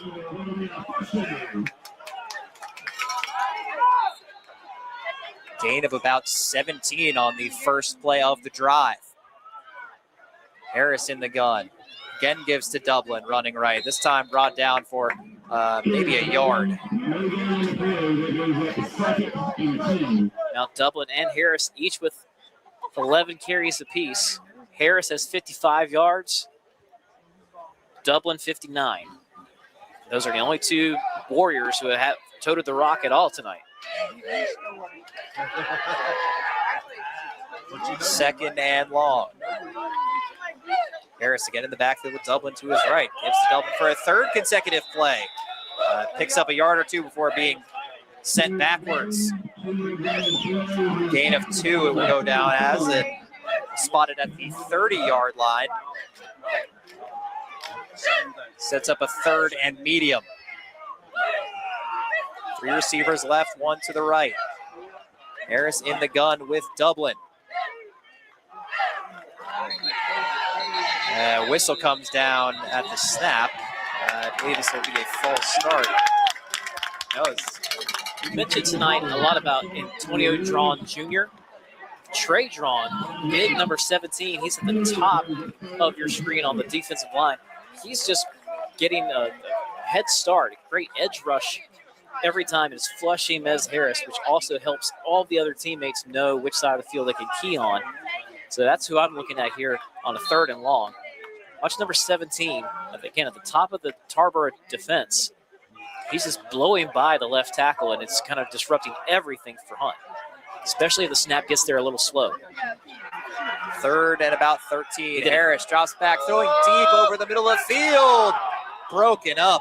Derek Wheeler with the pass breakup.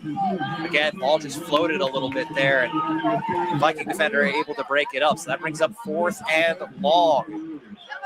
That time they did a twist on the defensive line. Almost backfired because that was about the most time Harris has had tonight. Again, like you said, the ball just hung up there too long, and they're in a situation now where they have to go for it. Even if you have Tarboro pinned deep, they move the chains so methodically, you have to start thinking, even with 7:48 left in the third quarter. They can take a lot of time off of that clock. You have to be really careful before you give possession back to them. Yeah, and Hunt is going to call a timeout to think it over. First charge timeout of the half for the Warriors. Your home, your business, your peace of mind. Protect them with Vector Security, your ideal home and business partner. From smart security and video solutions to professional monitoring, Vector delivers intelligent protection tailored to you. And when you call it a night, Night Mode combines AI-powered video intelligence with expert monitoring, helping identify real threats while filtering out unnecessary alerts. Serving North Carolina and beyond. Discover smarter security at vectorsecurity.com. 7:48 to go, third quarter. Tarboro Vikings leading on the road 16-0 over the Hunt Warriors here in Wilson, North Carolina. Big 4th and long spot coming up for the home team. You know, Hunt, they have this thing called Mojo, little Mojo magic, kind of like the Permian Panthers out in Odessa, the team behind Friday Night Lights movie. There needs some Mojo magic on this one. Harris takes the snap, dropping back. Pressure from the left side. He shakes it off. Oh, my gosh. Shakes off another tackle and is going to throw it to the left side. Incomplete. Wow. Harris was dodging bullets left and right on the pass rush there, but could not connect. And it's another turnover on downs. Well, Trey Drawn had him dead to rights, but he somehow gets out of it. It looked like he could have called holding there at the first little bit. And then he had to be careful, or Trey Drawn did, like the penalty on himself, trying to get his shoulder pads there. But it was not a horse collar. And honestly, like, he had done so much running around, he gunned that one, but probably could have, if any other circumstance, could have taken off there. But again, he had so much dancing around just to keep that play alive. Certainly in a tough spot in a 4th and quite long situation. So Tarboro T taking the field once again. And we'll see how well they're able to ground and pound here, starting on their own 35-yard line.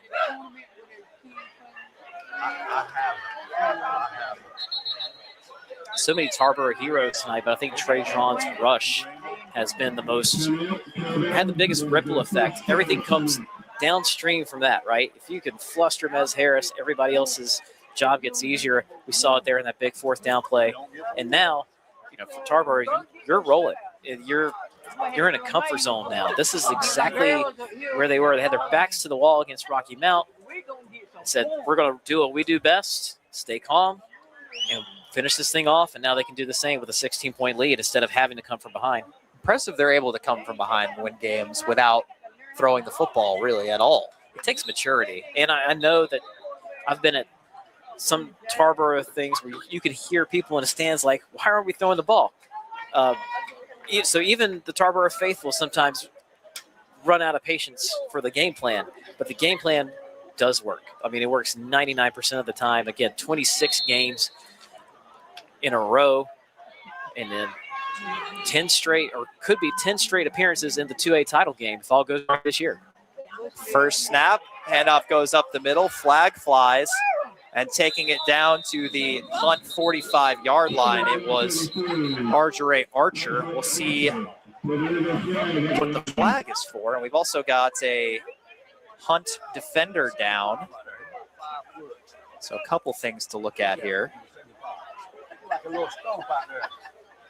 We've got 2 Hunt defensive players down on the field. Definitely in the direction of holding, for sure. Yeah, it looks like Tarboro is walking it back as they check on the 2 defenders down on the field here around the 40-yard line. Y'all better drink some water, get you some pickle juice, get them cramps. Looks like possibly some cramps. I'll tell you what, last week when it was hot, could have had a pickle juice sponsor for that game. Yes. So many cramps out there. Thankfully not as warm now tonight. Definitely some humidity after the rainfall that we saw for a few hours. It's raining pretty much all throughout the first quarter and most of the second quarter. Precipitation probably dropped off just before halftime. Yes. Players no worse for wear. Looks like stumbling off it's number 17, Jaquise Newsom for the Warriors. Looked like number 6, Jameer Forbes was his other teammate down there. But again, both able to walk off under their own power. Again, perhaps some cramping there. First and 17 for Tarboro. Ball comes out, but immediately scooped back up. Sometimes it's your night. Just bounces right back to him. Yeah.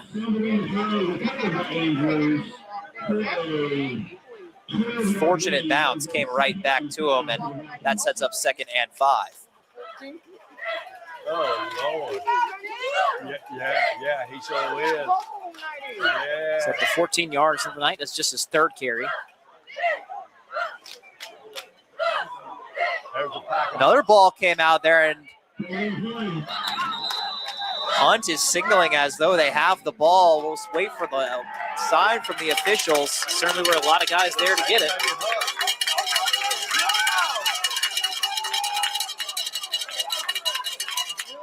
Official signaling 3rd down, so it looks like the Vikings were able to maintain possession. Yes, someone give Trey Drawn a hug, because he came up big there at the bottom of that pile. He's done a great job on defense tonight, but he was the last guy coming out of there.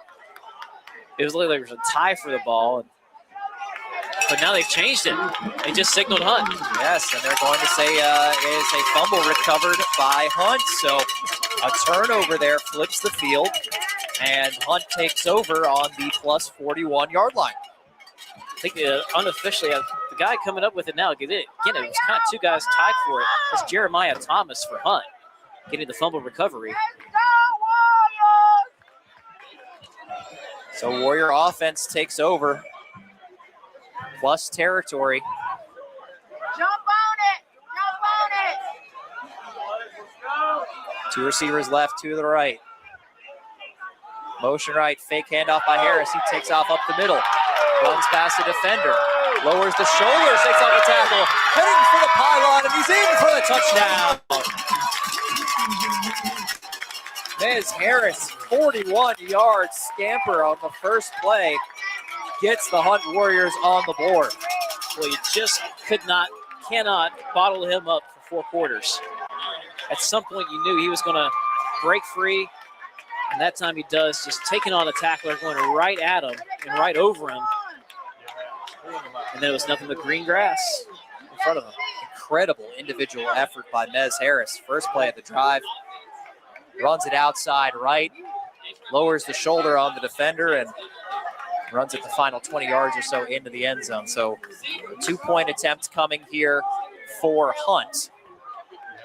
If you're not a team that usually does 2-point conversions, you don't like having to do it, so that's an advantage for Tarboro that they often go for 2 and get the 2.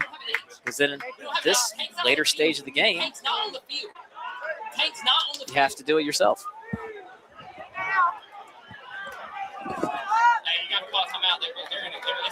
2-point try coming. They tried to snap the ball as Shaquille Creech was running on late from the sideline, so that is going to back the Warriors up. Unfortunate timing as they tried to run Creech on late.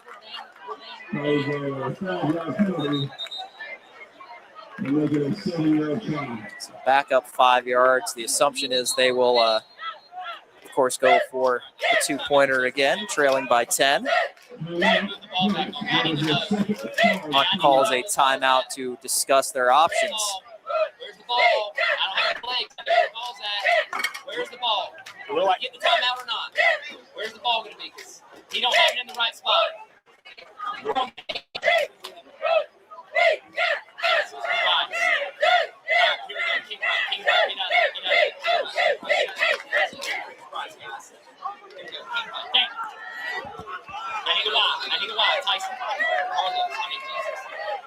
Hunt still trying to get their personnel sorted out for the 2-point try here after the penalty. Hey, this guy, no. Check it. Florida exit.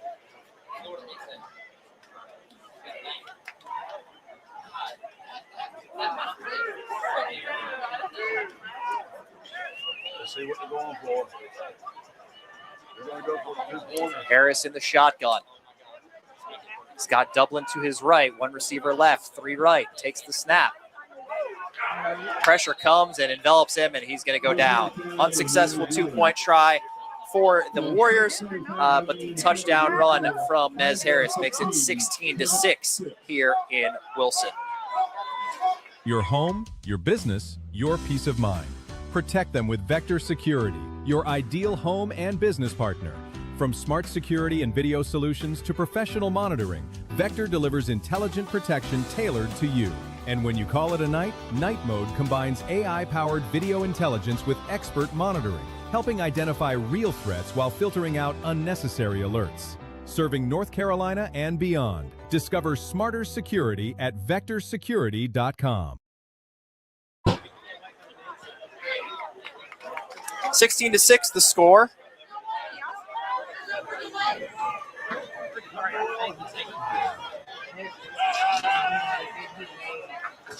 Hunt about to kick it away.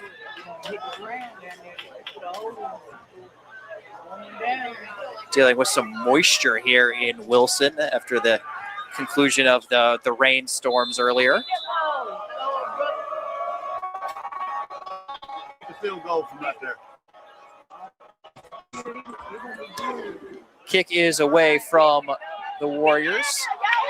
Fielded around the goal line and taking it up the left sideline, breaking a tackle and breaking free down the sideline. It's Reggie Best the second. The kicker had to take him out. Or pardon me, that's Derek Wheeler again. As I told you, we're dealing with some moisture here from our viewing perch. There is a flag down around the 42-yard line. Oh, y'all gonna get 10 laps going around this track no more. Y'all don't know how to really get nowhere.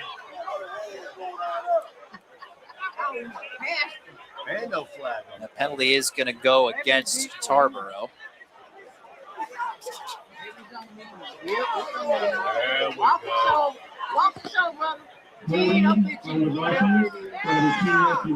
Vikings will have it first and 10 on their own 32.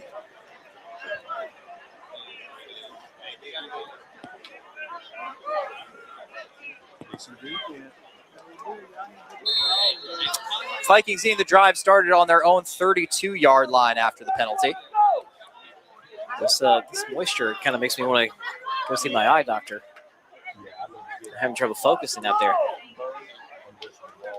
We'll see if Tarboro is able to maintain their focus on this drive. Handoff goes right. Looks like Antonio Drawn Jr. picks up a gain of about 5 or 6 on first down. He's up to 89 yards on the ground today. The Drawns. It's a name that you have heard of a Tarboro star player have before. Sean Drawn played a number of years in the NFL. Not sure if there's a relation or not, but sometimes in small towns there are, even if it's a distant relative. Run up the middle on second down goes for about a gain of 2 or 3, sets up a 3rd and short opportunity for the Vikings. I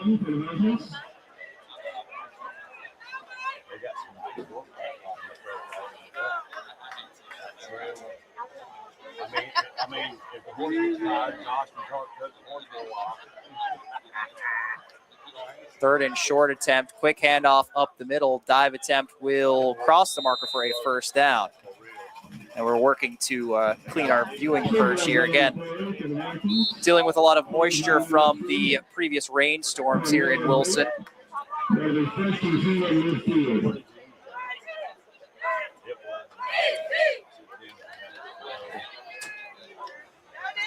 The camera lens is fine. It's just the yes, unfortunately, the differential of temperature between the press box and outdoors here is making it challenging for us here in the broadcasting perch.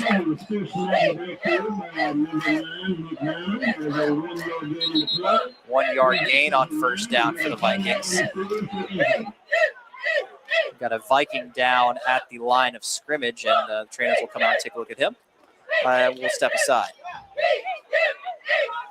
Your home, your business, your peace of mind. Protect them with Vector Security, your ideal home and business partner. From smart security and video solutions to professional monitoring, Vector delivers intelligent protection tailored to you. And when you call it a night, Night Mode combines AI-powered video intelligence with expert monitoring, helping identify real threats while filtering out unnecessary alerts. Serving North Carolina and beyond. Discover smarter security at vectorsecurity.com. Back after a wipe down from our managing editor, Joel Bryant, has helped clear things up a little bit up here from the press box. Tarboro Vikings leading 16-6, 4 minutes and 48 seconds to go here in the 3rd quarter. Yeah, to the chat, we're just saying it's not the camera lens. We have to go outside, wipe the whole front of the press box, and back and forth, back and forth. But I think we got it now. A little bit better. And things are, like I said, things cleared up a little bit for Hunt in that last offensive series. I feel like we say this every time, but big time here to try to get off the field if you're the Warriors. They just have not been able to do that very easily, especially Tarboro is in the second half. And it's how many times have we said his name tonight? Trey Drawn been helped off here for Tarboro. Been an impact player on both sides of the ball, but is walking gingerly over to the sideline.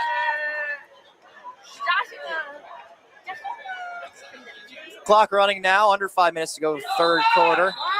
Looks like the defender crossed the neutral zone there, and this will likely be a penalty against the Warriors. Javoris Cooper getting a little excited there, trying to show blitz, and that's going to make it a 2nd and very manageable for Tarboro, not what you want to do against a team this disciplined.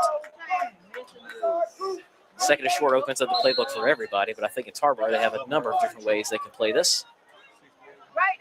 Maybe even some early movement there as well. Handoff from Best goes up the middle, and taking it inside the 40, it was Antonio Drawn Jr. Solid 10-yard pickup. He's right at 99 yards on the evening. 1st and 10 Vikings from the Hunt 39-yard line. Best gives again to Drawn Jr., and he shakes off an ankle tackle and is carrying a pile of Warriors down around the 20-yard line. They could not bring him down. Eventually whistled for forward progress.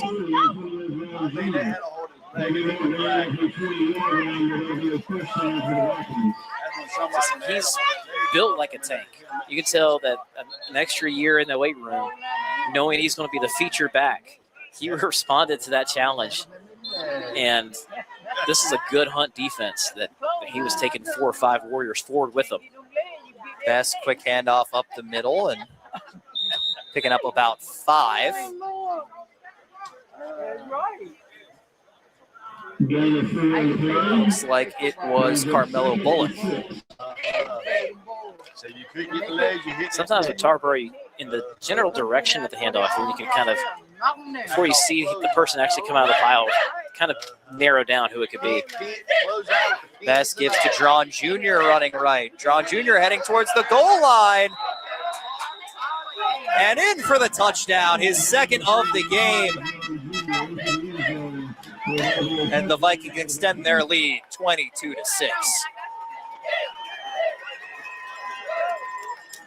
And Drawn Jr. just hard to bring down for this Warrior defense. Just a backbreaker right there for Hunt. You've gotten back in the game. Tarboro marches it right down the field just as they did the previous drive in this same quarter. And honestly looked even sharper and stronger on this drive than the initial one they had. Murillo lining up for the extra point. Go downstairs, take my Bluetooth. I leave it 5:40. Snap down, kick up, and it is good. 23-6 now in favor of the visitors. Tarboro with the multi-possession lead as they are trying to close in on their 27th consecutive victory. We're going to take a short break. When we come back, continued third quarter action between the Tarboro Vikings and the Hunt Warriors.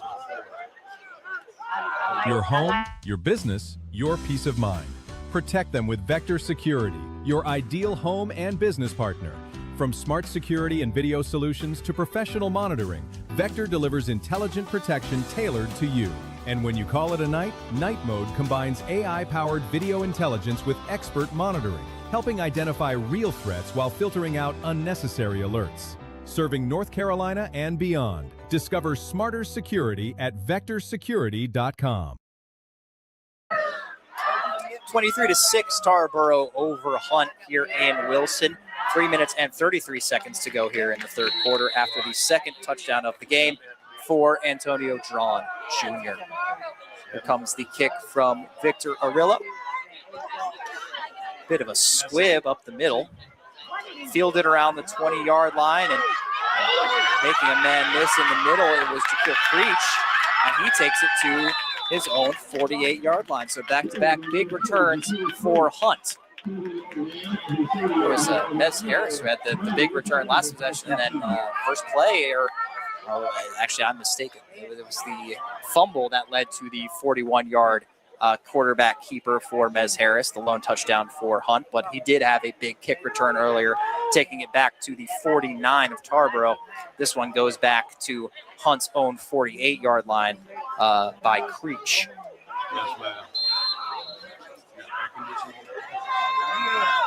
Twin receivers to either side for the Warriors. Harris snaps, fakes, throws right. Ball hits the hands of Kamari Barnes, but falls incomplete. That's probably the fourth or fifth pass of the night that has hit the hands of a Hunt receiver and fallen incomplete. Granted, again, whole first quarter of this game was under some pretty steady rainfall. Now, though, nothing falling, I believe, in terms of precipitation, but not at all. Just unable to connect in the pass game. Yeah, clear night right now. 4 of 13 passing doesn't quite tell the full story because he's had a few errant passes, but not that many. But that stat line makes it sound like. Xavier Dublin gets the handoff and is able to fall forward for a gain of 2, and that'll set up a 3rd and 8 at midfield.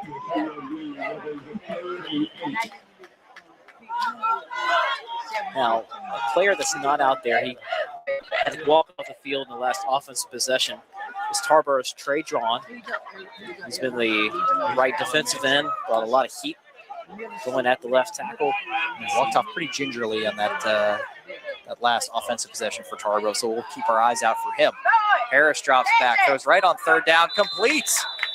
Great. Caught right around the 40-yard line for a first down. Barnes makes up for the drop and brings in the first down reception. Perfect strike and perfect job by Barnes to keep his feet right inside the line. The ref was all over it there. 10-yard pickup. Exactly, kind of walk the tightrope there. To keep this drive alive. 1st and 10, Hunt from the +40. Quarterback keeper again for Harris. He's breaking through the middle. Takes off another tackle. Harris taken into the end zone for the touchdown.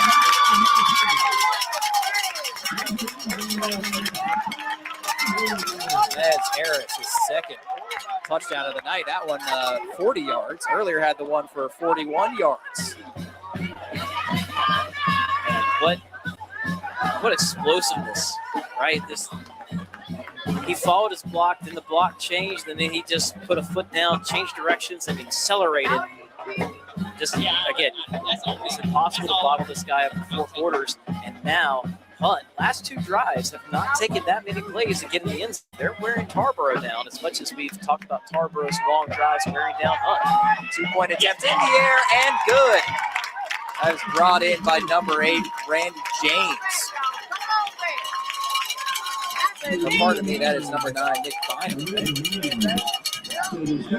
2-pointer is good, makes it 23-14 here with 2 minutes and 30 seconds to go in the 3rd quarter. Hunt climbing their way back into this game. Tarboro's been in control, but you don't want to go anywhere right now. Hunt is showing major signs of life. Hunt looking for revenge from last year's matchup. Tarboro looking for their 27th consecutive victory. Reigning 2A state champs versus the reigning 5A state runners-up, champions of the East region last season. Nez Harris right now, 13 carries, 136 yards, 2 touchdowns. Throw another 77 yards to the air, and he's over 200 total yards of offense. Which, I don't care what class you're playing in, you're doing against Tarboro's defense, you're a heck of an individual athlete. Here comes the kick from Talon Mayo. Goes over the head of Archer. Archer around the goal line will go for a touchback. He's got a good leg. We saw that in the Jamboree 2 weeks ago. I guess, yeah, it was 2 weeks ago now. And right there is a good weapon to have. Put him back on the 20. 2.5 minutes to go here, 3rd quarter. Tarboro taking over on offense after the Nez Harris 40-yard touchdown run. His 2nd of the game. For the Vikings, Antonio John Jr. also has 2 touchdowns and quite a few yards on the ground. Yeah, combined, those two, again, they're the only 2 guys getting any carries. Very different from the Tarboro sideline where it's by committee. Dublin also 13 carries, 63 yards. So those 2 together, 199 yards on the ground. And that one snuffed out in the backfield. Leading the way, it was Nick Bynum. He's had a really good game. The vector defensive player of the game comes from Hunt. I mean, Nick Bynum has been a disruptor. Step up or step out. It's been Bynum and Cooper that have been big forces and getting some tackles for loss, trying to limit that Tarboro running game. That's so big on 1st down because Tarboro's used on 1st down, ripping off 8 yards. 2nd and long, and that one is stuffed around the line of scrimmage as well. The Hunt defense finding some life here quickly has forced the Vikings into a 3rd and long deep in their own territory. That has to be the shortest gain of the night for Antonio John Jr. Maybe a yard or 2 back, and was just bottled up and pushed backwards. Usually he's falling forwards with the pile. We'll see what the Vikings bust out of the playbook on 3rd and long. We don't see him run much, but maybe they'll pull some out of their sleeve now. Sending a receiver out wide on the left side. Ball came out. Ball out there. Referee is going to signal the ball carrier down there. It's a ball came out, but the offensive lineman fell right on it. Good timing, and got a Warrior down on the field. That one could have been a big play for Tarboro, actually. Derek Wheeler had the ball on a delayed counter. And if he doesn't run into the back of his own player, which causes the ball to kind of just jump up in about 8 feet in the air, if that doesn't happen, he has open space and he can kind of weave his way across midfield. But it's kind of fortuitous break there for Hunt.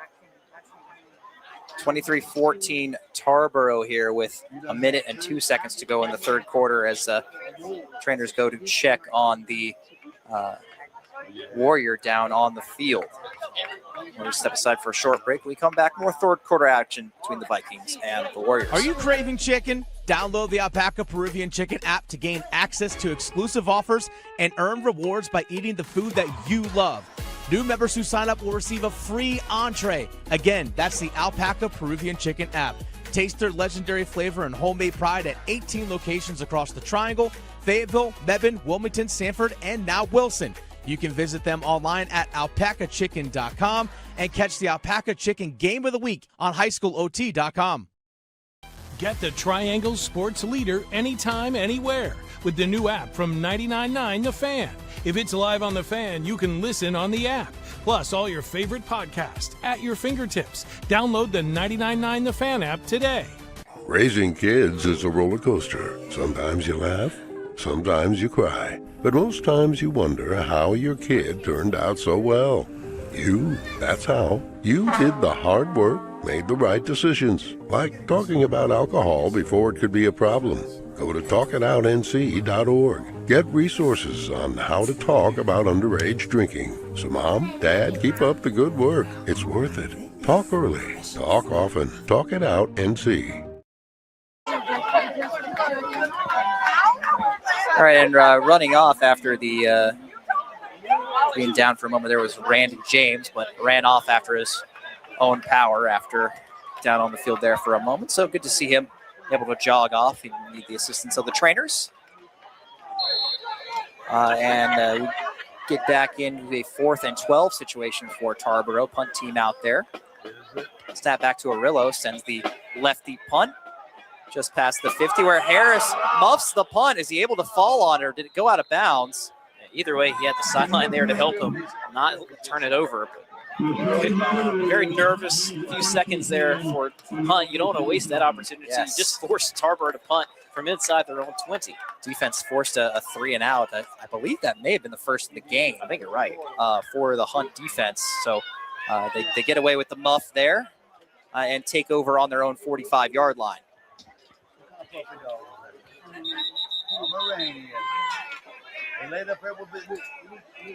54 seconds to go, third quarter. Yeah, look, they both run. They both run. You don't run, they both run.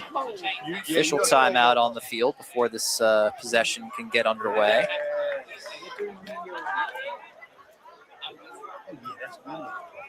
I think they're just trying to make sure the chains were set. The chains were kind of tied up, and you don't want the team to take a snap before you know where the first down, the line to gain is. So, well, technical difficulty, but we're good to go now. Warrior offense takes over at the 45. Harris hands off to Dublin. Trying to find a lane through the middle of the field, and it's around midfield, gain of 5 on first down. Yeah, these are good first down, like bits of field that they're picking up now. You know, they're not as many times that you're going to see the Tarboro line driving you backwards in your own backfield. These are getting 5-6 yards every time.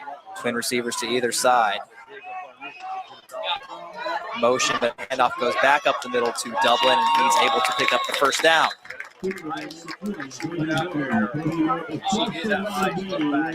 And what I like about those two play calls, you just gave it to Dublin 2 times. You give Mez Harris kind of an extended breather. It's like taking a guy out in basketball right at the end of the third quarter, because now, you know, as we wind under, you're going to have a, hopefully for Hunt, fully rested Mez Harris for a little comeback effort here. And speaking of the end of the third quarter, that is the end of the third quarter. Final seconds tick off. Tarboro leading Hunt 23-14. We're going to step aside briefly. When we come back, fourth quarter action here from Wilson. Your home, your business, your peace of mind. Protect them with Vector Security, your ideal home and business partner. From smart security and video solutions to professional monitoring, Vector delivers intelligent protection tailored to you. And when you call it a night, Night Mode combines AI-powered video intelligence with expert monitoring, helping identify real threats while filtering out unnecessary alerts. Serving North Carolina and beyond. Discover smarter security at vectorsecurity.com. The final frame of action about to get underway here in Wilson. Tarboro Vikings leading the Hunt Warriors 23-14. All right, Hunt. 2A reigning state champs trying to add to their lengthy win streak. Hunt looking to come back and snap that streak here at home. Fake handoff. Dublin got level, but Nez Harris has got the ball. He's running still down the left sideline, gets it to the 24-yard line for a big gain. Xavier Dublin made a big hit on the play fake from Harris. And now we've got a Viking down. No, you can write him a thank you card for taking the punishment on that one, allowing Nez Harris to burst free. That's exactly the fresh legs you wanted to see, too. We talked about, hey, he didn't have to come back onto the field and take a carry at the end of the third quarter. Looks like some more cramping here. So it's hydration awareness season right now. So it's early weeks of the football year. And honestly, they don't really go away either. You'll see cramps in the playoffs. It's just something about it.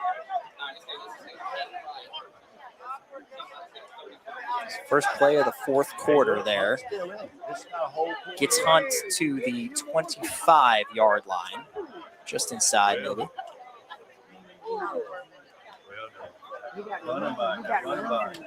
Another big keeper for Mez Harris. He's had a big day on the ground. I believe that put him over 100 yards rushing in this one. Oh, for sure. He's got he's well over 155 yards on the ground for the quarterback and returner for the Warriors.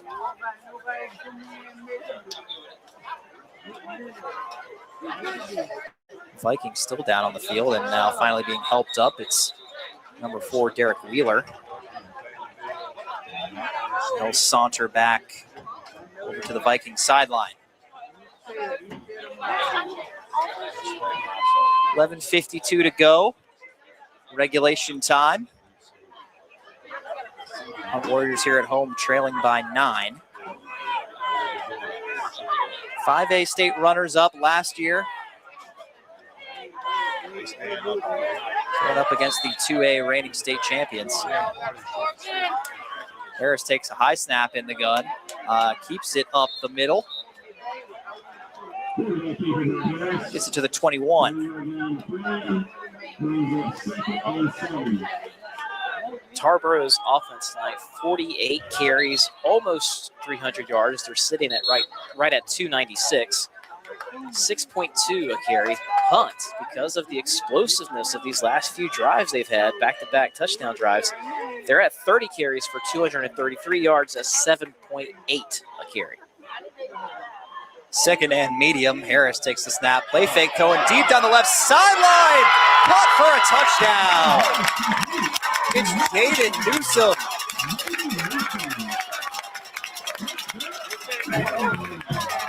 They dropped that one in the bucket perfectly. That makes it a 23-20 ball game. The first passing touchdown of the evening. So the math here, I mean, what's really the difference? Mathematically, does it make more sense to go for 2 or just take the 1 here? You're still within a field goal. Yeah. If you trust your kicking game, I would think. Well, they've got the offense. They've got the offense out there on the field, so a 2-point attempt. Okay. Harris with Dublin. Quick throw left and was incomplete. So it will remain a 3-point ball game. I probably would have kicked the extra point, trusting my extra point units. Because then if you get close enough, maybe the next Tarboro drive you stop them, but a lot of time comes off the clock. Suppose you field goal don't. to win versus field goal to tie. I think you can think about it from a field goal context, or I suppose maybe the decision to go for 2 is, and of course you don't want to plan to give up a touchdown, but if Tarboro was able to get 6, then you don't want it to be a 29-21 ball game. That they kick the extra point, make it a 2-possession game as well. But now you miss the 2-point conversion. Now, if you're able to get the ball back, a field goal just ties it up. Yeah, you're probably right. I mean, there are benefits to both sides. Yeah. I see both sides of the argument there. Either way, you don't want to come up empty when it comes to the point after. So, not that there have been any field goal attempts in this game anyway, but I do think it's probably more probable that Tarboro scores, and then, you're looking at the odd 9-point deficit, so you want to avoid that. I get that. It could be before a point after. Here's the return from Best the second. Reggie Best down the right sideline, and he's pushed out by committee. Partially the kicker, it was Mayo there helping shove him out, but he returns that one into plus territory around the 49-yard line. These special teams returns from both sides, they just get longer and longer as the night goes on. It's about the 3rd or 4th one we've seen get to the 50 or past it, right at it. Actually got a few yards past midfield, got that one to the 45-yard line. This is definitely the best field position Tarboro's had all day. 11:21 to go. Vikings leading by 3. After the big return from Reggie Best the second. He hands off first play and running left for no gain. It was Drawn Jr. Drawn Jr. wishes that whistle hadn't blown early. He was still fighting off guys left and right. Instead, it'll go down as like a gain of 1. We'll see how Tarboro works the clock here with a 3-point lead.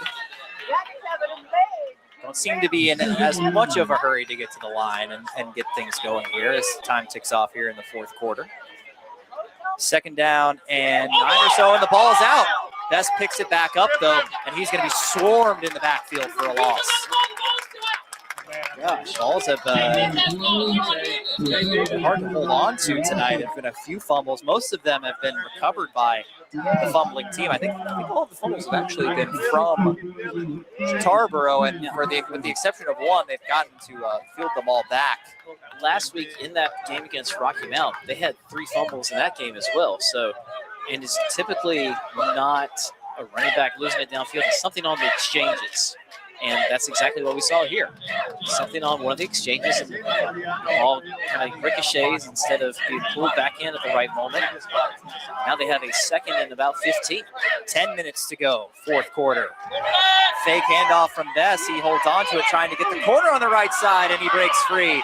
Reggie Best the second shakes another tackle back to the middle of the field. He's finally brought down at the 20-yard line. What an individual effort from Reggie Best the second. My gosh, that's one way to make it up. What happened on the previous play? That is a big momentum swinger on 3rd down. Yeah, -9 yards rushing for that 30-yarder right there. Gets them into the red zone. Ball right on the edge of that zone on the 20-yard line. 9:35 to go.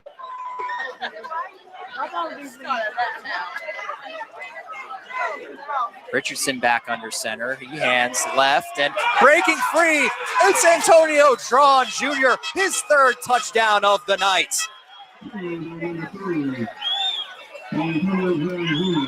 29-20 Tarboro.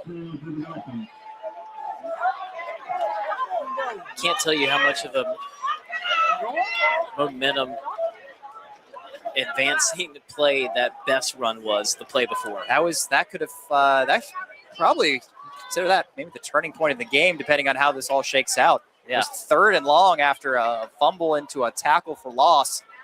Best breaks free from those tackles, gets the big chunk gain, and then very next play, Drawn Jr. through the middle, his 3rd touchdown of the game to extend this back into a 2-possession lead for Tarboro.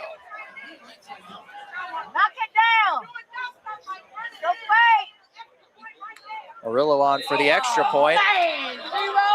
And we'll see which side jumped here. Some early movement. There's a false start against the Vikings. Looked like a player from Huntley. Outside started early, so I know Tarboro's not happy about that one. So they'll back up the attempt here. They signaled, yeah. Okay, now he's.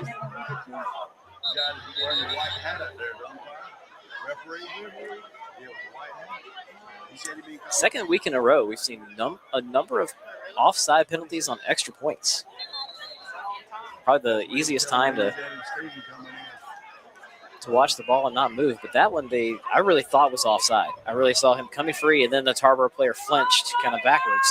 But they did get the Tarboro player for the penalty. So this is a longer extra point than usual here. This will be about a 25-yard PAT attempt from Victor Arillo.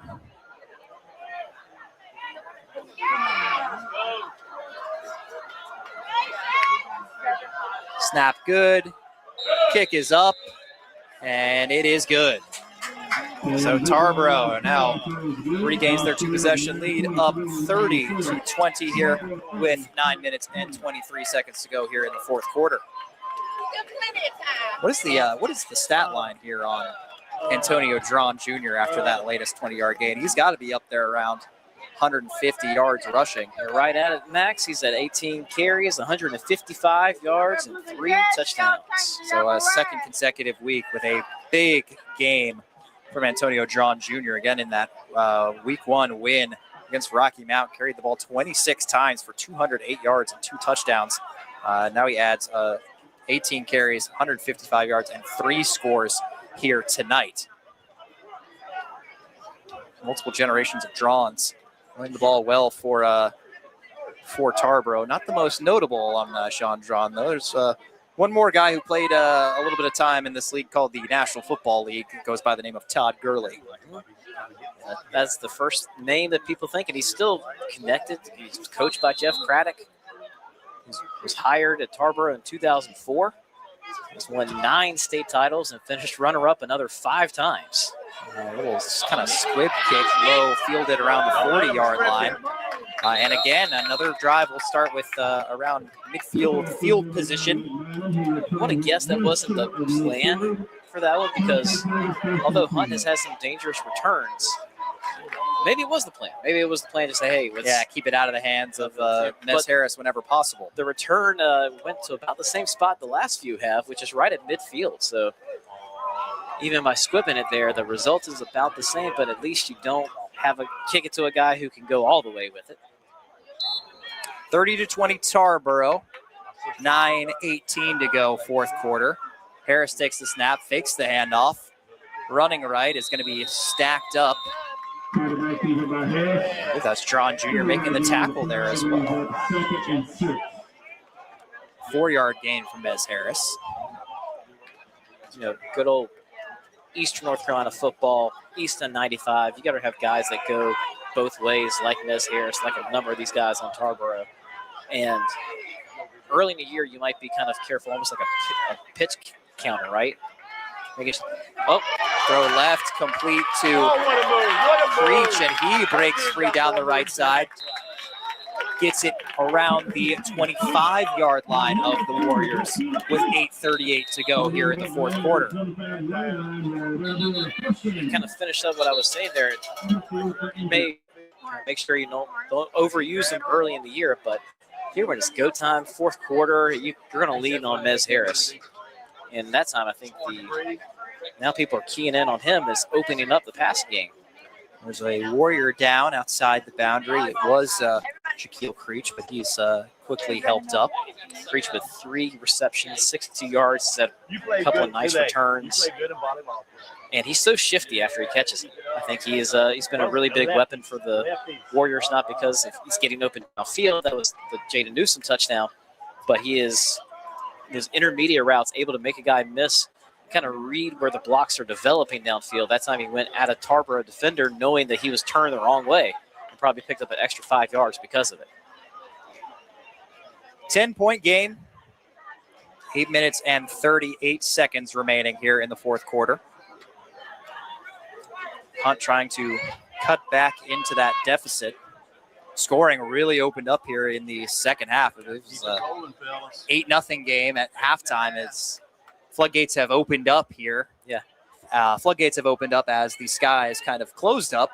All the rain perhaps limiting the offense in the first half. And now as it's gotten a little bit drier, offense have really kind of exploded here as Creech kind of hobbles his way back over to the Hunt sideline. Back in the game, this drive for Tarboro on defense is Trey Drawn. He's that right defensive end going at the left tackle. When he missed back-to-back drives, Hunt kind of had a lot easier time moving the ball. He's in there now, and Hunt's still kind of driving. But again, they only started at the 50. So they don't have to go too far to all of a sudden be knocking on the door once again. It's up to about the 24-yard line here. Handoff goes right for Dublin. Flag down on the play. There wasn't anyone there to hold, so that could be a face mask. In high school, I don't think they differentiate between the inadvertent kind and the big kind either. It's just only one face mask penalty, if that is indeed what the call is.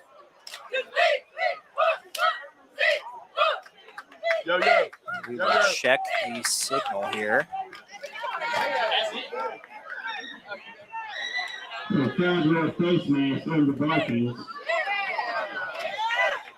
Going against Tarboro, looks like it was a face mask penalty. And so they'll kind of wipe out the run to keep it first down and move it. 1st and 8 now. So I was incorrect on that one with the different kinds of face masks. High school still has it. Clock ticking, just over 8 minutes to go. Harris takes the snap, fakes the handoff, running through the middle, now looking right, gonna head for the pylon, and he's in for the touchdown. He's unstoppable. Third touchdown of the game for Mez Harris. Makes it 30-26. This is like watching Vince Young and in any game in college, but like obviously the final one against USC, where sometimes the best game plan is just him drop back, 1,001, 1,002, take off. Wherever you see a lane, take off. Get extra yardage. Another 2-point attempt coming for Hunt. Trailing by 4, trying to make it a 2-point game. Harris takes it, runs left, looking for the end zone, and he's in. And another octopus, second octopus of the game. We had one earlier for Marco Richardson of Tarboro, and now 8 points scored consecutively here for Mez Harris, and it's 30-28. Man. High school tea game of the week. Alpaca Peruvian chicken. It delivers, let me tell you. We've had some classics over the years, and this one did not start out that way, Max, but it's ending that way. No, but again, once the weather conditions kind of subsided, now things really opening up, especially here early in the fourth quarter. 8:06 to go, 30-28. Usually you won't see a good matchup like this between a 5A and a 2A school, but yeah, these two are putting it all on the line here tonight in this Week 2 matchup. I'll tell you what, Eastern North Carolina football, throw out the classifications. It's just a good football game, evenly matched. It doesn't mean if you struggle with Tarboro, it doesn't mean you can't go on and have a good season. As we saw last year with Kinston, both making it to their respective state championship games after falling. Mayo's kick muffed around the goal line by Reggie Bays the best the second. So that will go for a touchback. So that's going to break the streak of lengthy returns. In high school, even if you kind of, I think it's also the rule at other levels now, but if you kind of field it at the 5, bobble it, don't have possession, and then you finally field it in the end zone, it's a touchback just for player safety reasons. Tarboro takes over on offense on their own 20-yard line, leading by 2. They have got all their big guys in there on the left side of this formation. The ball goes up the middle for Carmelo Bullock for a gain of right at 10. It will be enough for the first down. Just the intricate fakes that everyone else does if you're watching them. Like if you maybe key in on any given snap on one player and maybe he doesn't get the ball, you see what he does and how much each individual person is trying to sell that play to take one defender out of it so that you could have a nice and easy 10-yard gain. 7.5 minutes to go. Handoff goes to Antonio Drawn Jr. He spins off a tackle, still moving, and takes that for a gain of about 8 to the 38-yard line. Antonio Drawn Jr. and Mez Harris are two guys who are just getting stronger as we get later and later in this contest. Drawn Jr. 163 yards on 19 carries, 3 touchdowns. Mez Harris 17 for 184 in 3 touchdowns. Big stat lines. Those two guys putting on a show in this one. 2nd and 2 for the Vikings. Handoff again goes quick up the middle. And Vikings will pick up the first down to the 43-yard line. Briefly stop the clock with 6:47 to go. Hope all the other games this weekend are, there's a lot of rivalry contests across the state. Hope they're as good as this one. There's going to be a lot of scores coming in. Make sure you download the High School T app to check them. As you're talking about NC Sport is your fastest, most comprehensive place to get all those scores. Picked up an additional yard to the 44-yard line. So that's what they'll have 1st and 10. Handoff going left again for Drawn Jr. He falls ahead to the 46.5.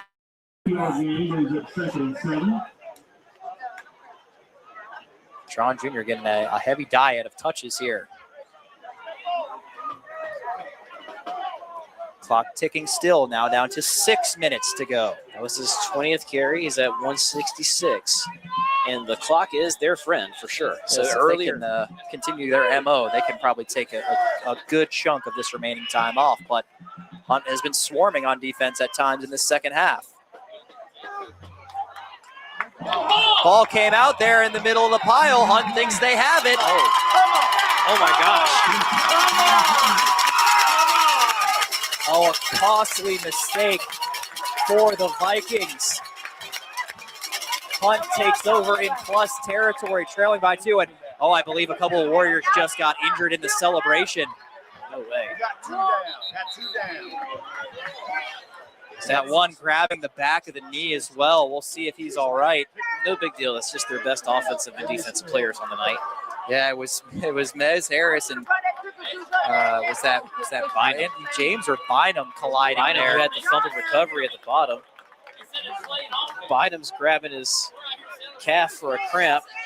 They may have both cramped after that one. Just unbelievable. I've never seen that before. We have a double cramp on a celebration.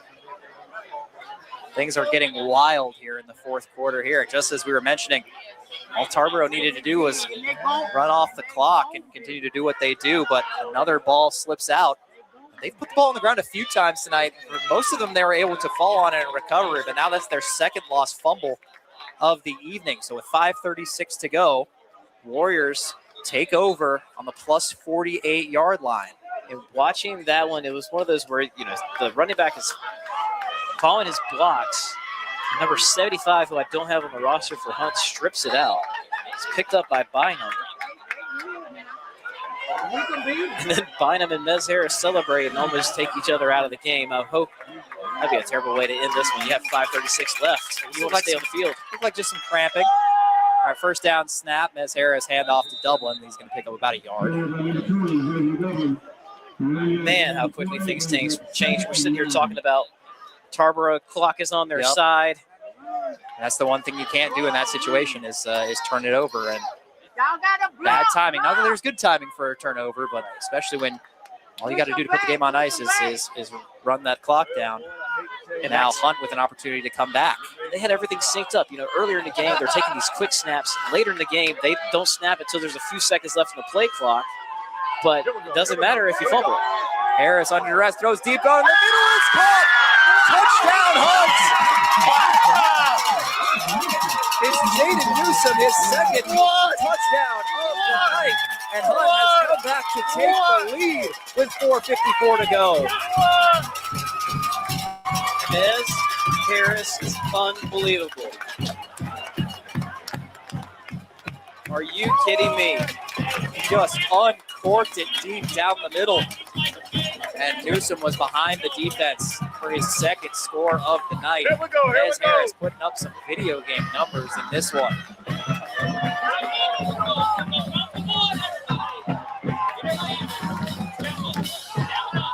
All you can hope for out of the high school OT game of the week in this one. Truly. Come on, Bowleg. Hit that line. So Mayo on for the extra point attempts. Hunt is short of body there. Run one on here.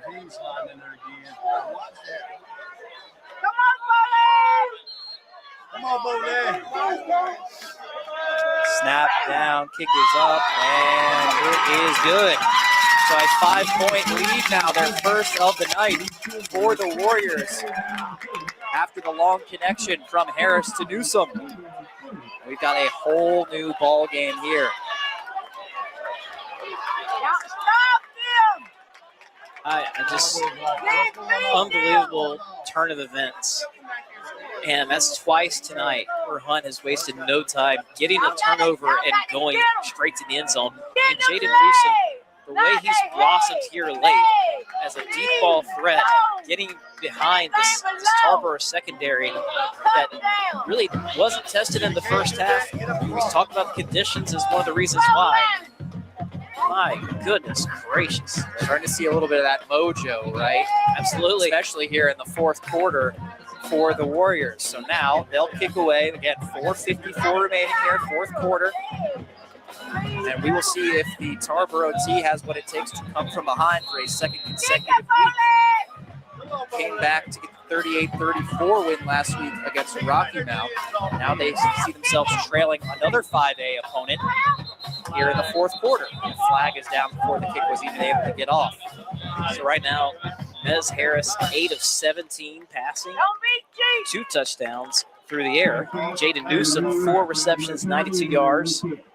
He's caught both of those touchdown passes. Nez Harris on the ground, 17 carries, 184 yards, and 3 touchdowns.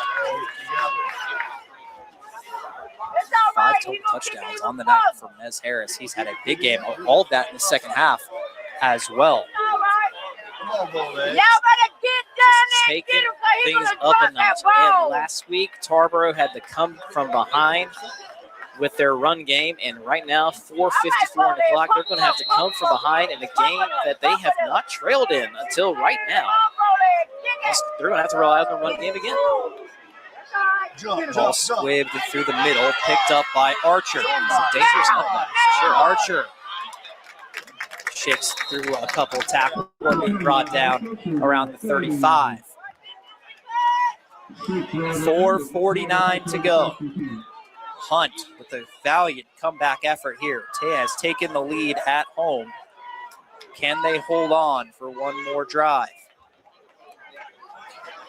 A couple of crucial turnovers going the way of Hunt here in the second half. Largely flipped this game. Come on, Just a wild game for sure. Last week we had a game that had no sort of flow, but a lot of kind of crazy plays, even though it was a 20-point contest. Tonight, a whole different storybook in that you have one team kind of in control, but then here comes the back and forth, and then Tarboro blinks for the first time, and Hunt is responding. Now Tarboro's on their back foot. Bullock breaks through for a 5-yard gain on first down. 4.5 minutes to go. Let's get this ball back right Their own here. 41, Vikings. Push forward for 2 or 3 more yards. They set up a 3rd and short from their own 45-yard line. Officially 3rd and 3 from their own 44.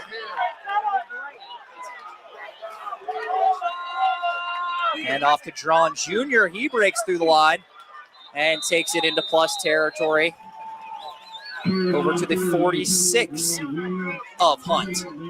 3:56 to go. It's up to 176 on the ground after that 10-yard pickup, actually making it 11. I'm Coach Drake Craddock. I'm saying give the ball to Drawn Jr., and there he goes again. Big gain on first down, picks up another first down.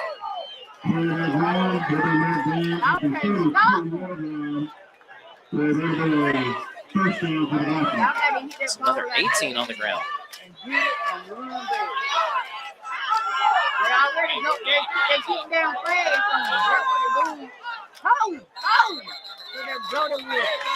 Can't get him down, hold. Right on.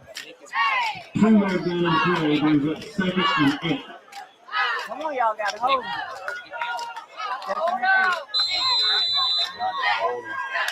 Tarboro snapping the ball a little bit quicker than they have, but if they score, they'll score late. So timeout here by Hunt might not be a bad thing. Final timeout of the half for the Warriors. 3:22 to go. Vikings trying to run their way down the field here and come from behind for another victory. Looking for their 27th in a row.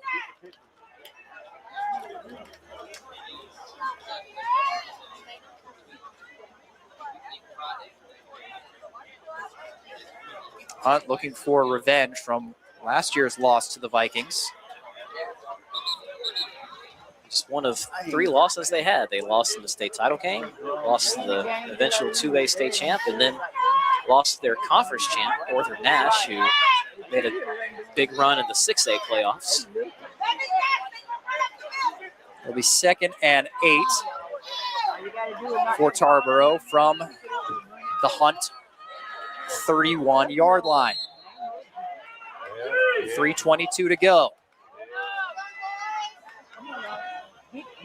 Quick handoff goes right to Bullock.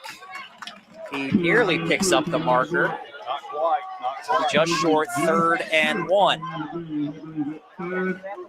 You got to catch him behind. You got to catch him back here somewhere. Clock continues to run. Down now to 3 minutes. Can't let him get through.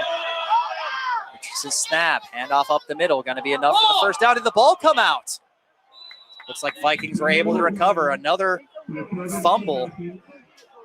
Man, playing with some fire here. Tarboro struggling to hold on to the football here, especially in the second half, but able to recover there. They pick up the first down. They're inside the red zone. Down to the 19. 2:50 to go.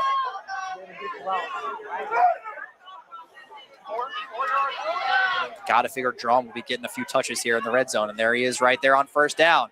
Running left. With a hurdle, ball comes out, and it's recovered by Hunt. Oh my gosh. Never seen Oh my goodness. I've never seen him put the ball on the ground this much in any game, any year. And that one could cost them this one. And the standout player for the Vikings with a costly error, 2:34 left on the clock. They turn it over to the Warriors as they were knocking on the door of the end zone. Gosh, he made a great cut. He was in the air, and then these fumbles tonight, a lot of them getting knocked out, popped up high wherever we can see it. That was a great job. I'm looking at the replay now. Forced fumble there was by Jameer Forbes. Stripped it, making that play from behind. Just having an eye for the ball. Forbes maybe making a late push for the Victor Security Defensive Player of the Game. And Jeremiah Thomas falling on it. So that's the second fumble recovery for Jeremiah Thomas. Deep in their own territory, 2:16 to go, clock still running. They've got the ball on their own 6-yard line. Going to take their time. Big man, big man, big man. Send it by, script the ball. Harris, 3 receivers left, 1 to the right. He's got Dublin in the backfield next to him. Less than 2 minutes to go now. Handoff left. Dublin slips. There's a flag down on the play as well. A couple of flags fly as Dublin's unable to pick up any yardage. Clock stops as we check the penalty flags here. I'm thinking this one may be a hold.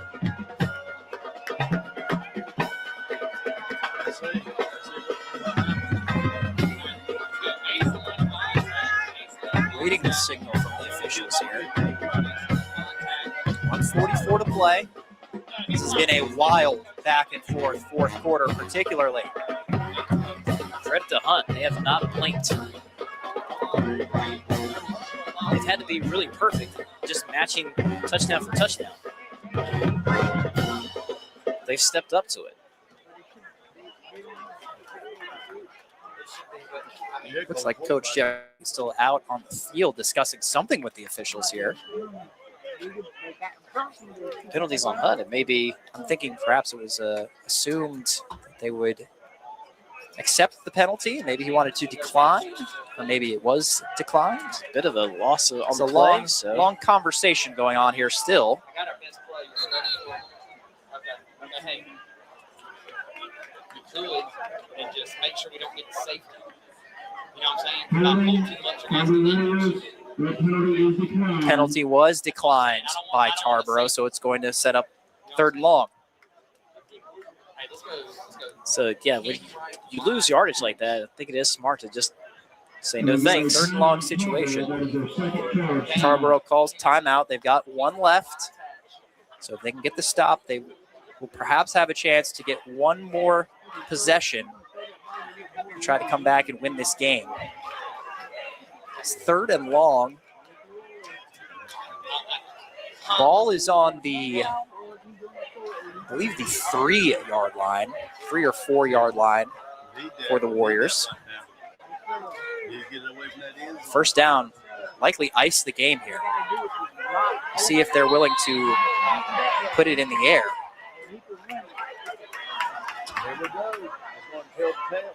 Harris with the keeper, going to take it up the middle and quickly brought down. And Tarboro will burn their final timeout.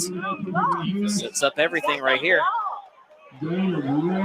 So perhaps one more chance for the Vikings to salvage this one. The power of the Tarboro T or a little mojo magic win the day. We'll find out in less than a minute and 40 seconds. That's all we have left here, folks. Some of the scores from tonight. Some games got moved up tonight, and it rained so much where they were, they pushed it right back to Friday. So some of those scores from tonight are going up right now. Talk It Out NC scoreboard on highschoolot.com, and you can get the quickest way to get the most accurate, up-to-date scores. Why not just download the High School T app? Clock stopped here with 1:39 to go. You got a challenge in front of you. 4th and long. Ms. Harris is actually out there on the field for Hunt.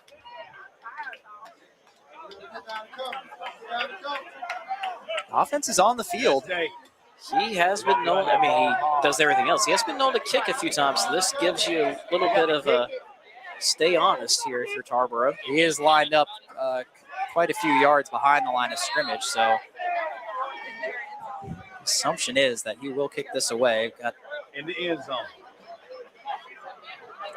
Receivers back around the 35-yard line and he's going to drop back and pass, it looks like, or maybe he's just going to try and waste some time. He might take a safety on purpose He's here. going to scramble around the right side. He's going to hold on to it, and he is just going to take a seat there in the end zone for the safety. Smart play. Ran about 12 seconds off the clock, 1:27. This makes the score 35-32. So now if they wanted to attempt a field goal, Tarboro could, in theory, be able to tie this thing up without having to get into the end zone. That's something I didn't even think of when he was back there, and then all of a sudden when I saw him dancing around, I'm like, oh, of course. Like, that's not a bad idea at all, given the time and score. Yeah, it allows you to kick it a little bit deeper down the field now. But the trade-off is a field goal does tie the game. It's the worst carry for Miss Harris all night. It'll go down as a 6-yard loss. So That'll drop him to what? Only 175 yards on the ground? You're really close to these stats tonight. It's 179. Yeah, 179 on 19 carries. You can see your monitor, but it's a little far away, so that's why I can only get the rough figures. 35-32. So not dramatic comeback. They take the safety there with 1 minute and 27 seconds to go. And in high school, your safety doesn't mean you have to punt. You can still kick off a tee. It's not like college or the pros. You're just backed up to your own 20. So that's still probably a preferable deal than having a punt where you're backed up and you're shot of your own goalpost. There's been a few long returns tonight. That one goes off the hands of Archer. He scoops it up, runs left, now heading back through the middle, and he's going to take it to about the 45-yard line. 1:20 on the clock. I believe both teams are out of timeouts as well, if I'm not mistaken. I believe so. Yep, they have it on the scoreboard here, which is always super helpful. 0 apiece. Clock will stop on first downs, of course. In high school game, I know they've gotten rid of that in college except for the last 2 minutes, but that'll be what can help Tarboro here. They have to get big chunks of yardage fast. Hunt fans coming alive here, trying to support their team. Complete the comeback, and it's a false start immediately. Yep. Already making a bit of a difference here, a little bit of a noise.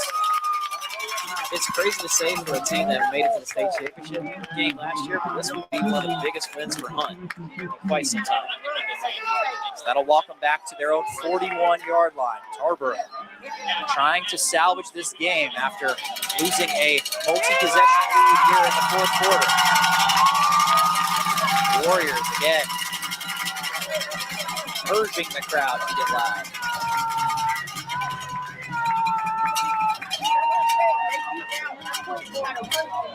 Got to put the original, I think, 3 extra seconds. Yes, minute 20 back on the clock. Yeah.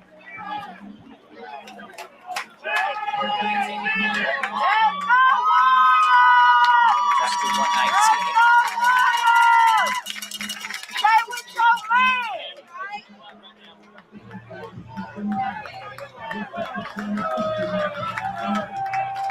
That's 59 yards. Get into the end zone. What do you think would be a close enough range for a field goal? Pass running out right. He's going to get to the sideline for just about no gain. Maybe got about a half a yard there. Does get out of bounds, which is huge. He only picked up about a yard, a long way to run for 1 yard. You'd have to get really close, I think, to feel confident about the field goal. They did have an extra point that was really about a 25-yarder that looked good. So your range is probably 30 and in, is what I would guess. Even then, got to get inside basically the 15-yard line. Yeah, and you have to be really out of time to trust that. Got Best back under center now. He's looking left. He's going to scramble left, trying to get around the corner. He's going to be brought down in bounds. The clock will continue to run as it takes down to 1 minute. Huge tackle by third and long. Jameer Forbes with a huge play on that one. Great one-on-one tackle by Jameer Forbes. Seconds continuing to tick off. Now 47 seconds, continuing to run. That set rolls right, looking, he's gonna throw, incomplete. He's looking for number 2, Carmelo Bullock. The game will come down to this next play. It's gonna be fourth and very long. Tarboro from a multi-possession lead here in the second half now finds themselves on the brink of their 26-game winning streak, coming to an end. 30-20, about 9 minutes to go. 2 touchdowns in less than 4 minutes span. Put the Warriors back in front. Now it all comes down to this play. Officially 4th and 18 for the Vikings. Snapping the gun. Best uncorking one deep down the field, and it is incomplete. Wow. You can see Tarboro just not too comfortable to be in a situation like that. And you can see the feeling of defeat starting to set in for some of the Vikings here with 32 seconds to go here in the fourth quarter. Tarboro this year was some ups I don't think 3-0 was in the cards given their schedule, how many seniors they graduate across the board. They schedule these games, though, so that when they get into the playoffs and play 2A teams, they're at their peak. This doesn't have any effect on that. It is the end of the state's longest winning streak. And I will say this, again, for a Hunt. Yes, last year you went to the 5A state title game, and I know that 5A East Regional final win was huge. This one, to just win and knock off a powerhouse in your own backyard in East North Carolina, huge for confidence. Not only that you got the win, the way you did it. You stayed with it.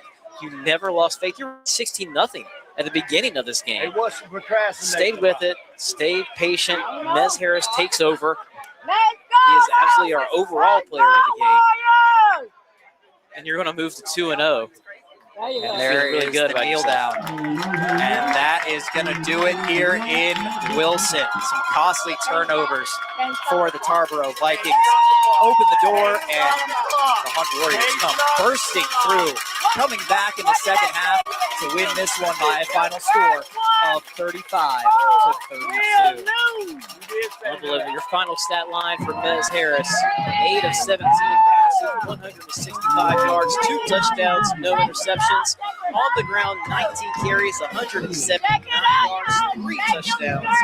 She's accounted for all 5 of the Warrior scores tonight. In a losing effort, Antonio Drawn Jr., 23 carries, 193 yards, and 3 rushing touchdowns.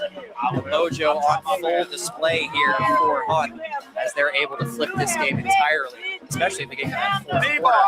Some costly turnovers. Really the story of this one. The Drawn fumble around the 5-yard line as it looked like Tarboro was about to come back and punch it in. Allowed the Warriors to close this one out at home and improve to 2-0. J-Mike, who's the Vector Security Defensive Player of the game in this week? A number of people we can go to for Hunt, but we're going to go with Bynum, who was the disruptor early. He came away with the late fumble recovery that helped them take the lead.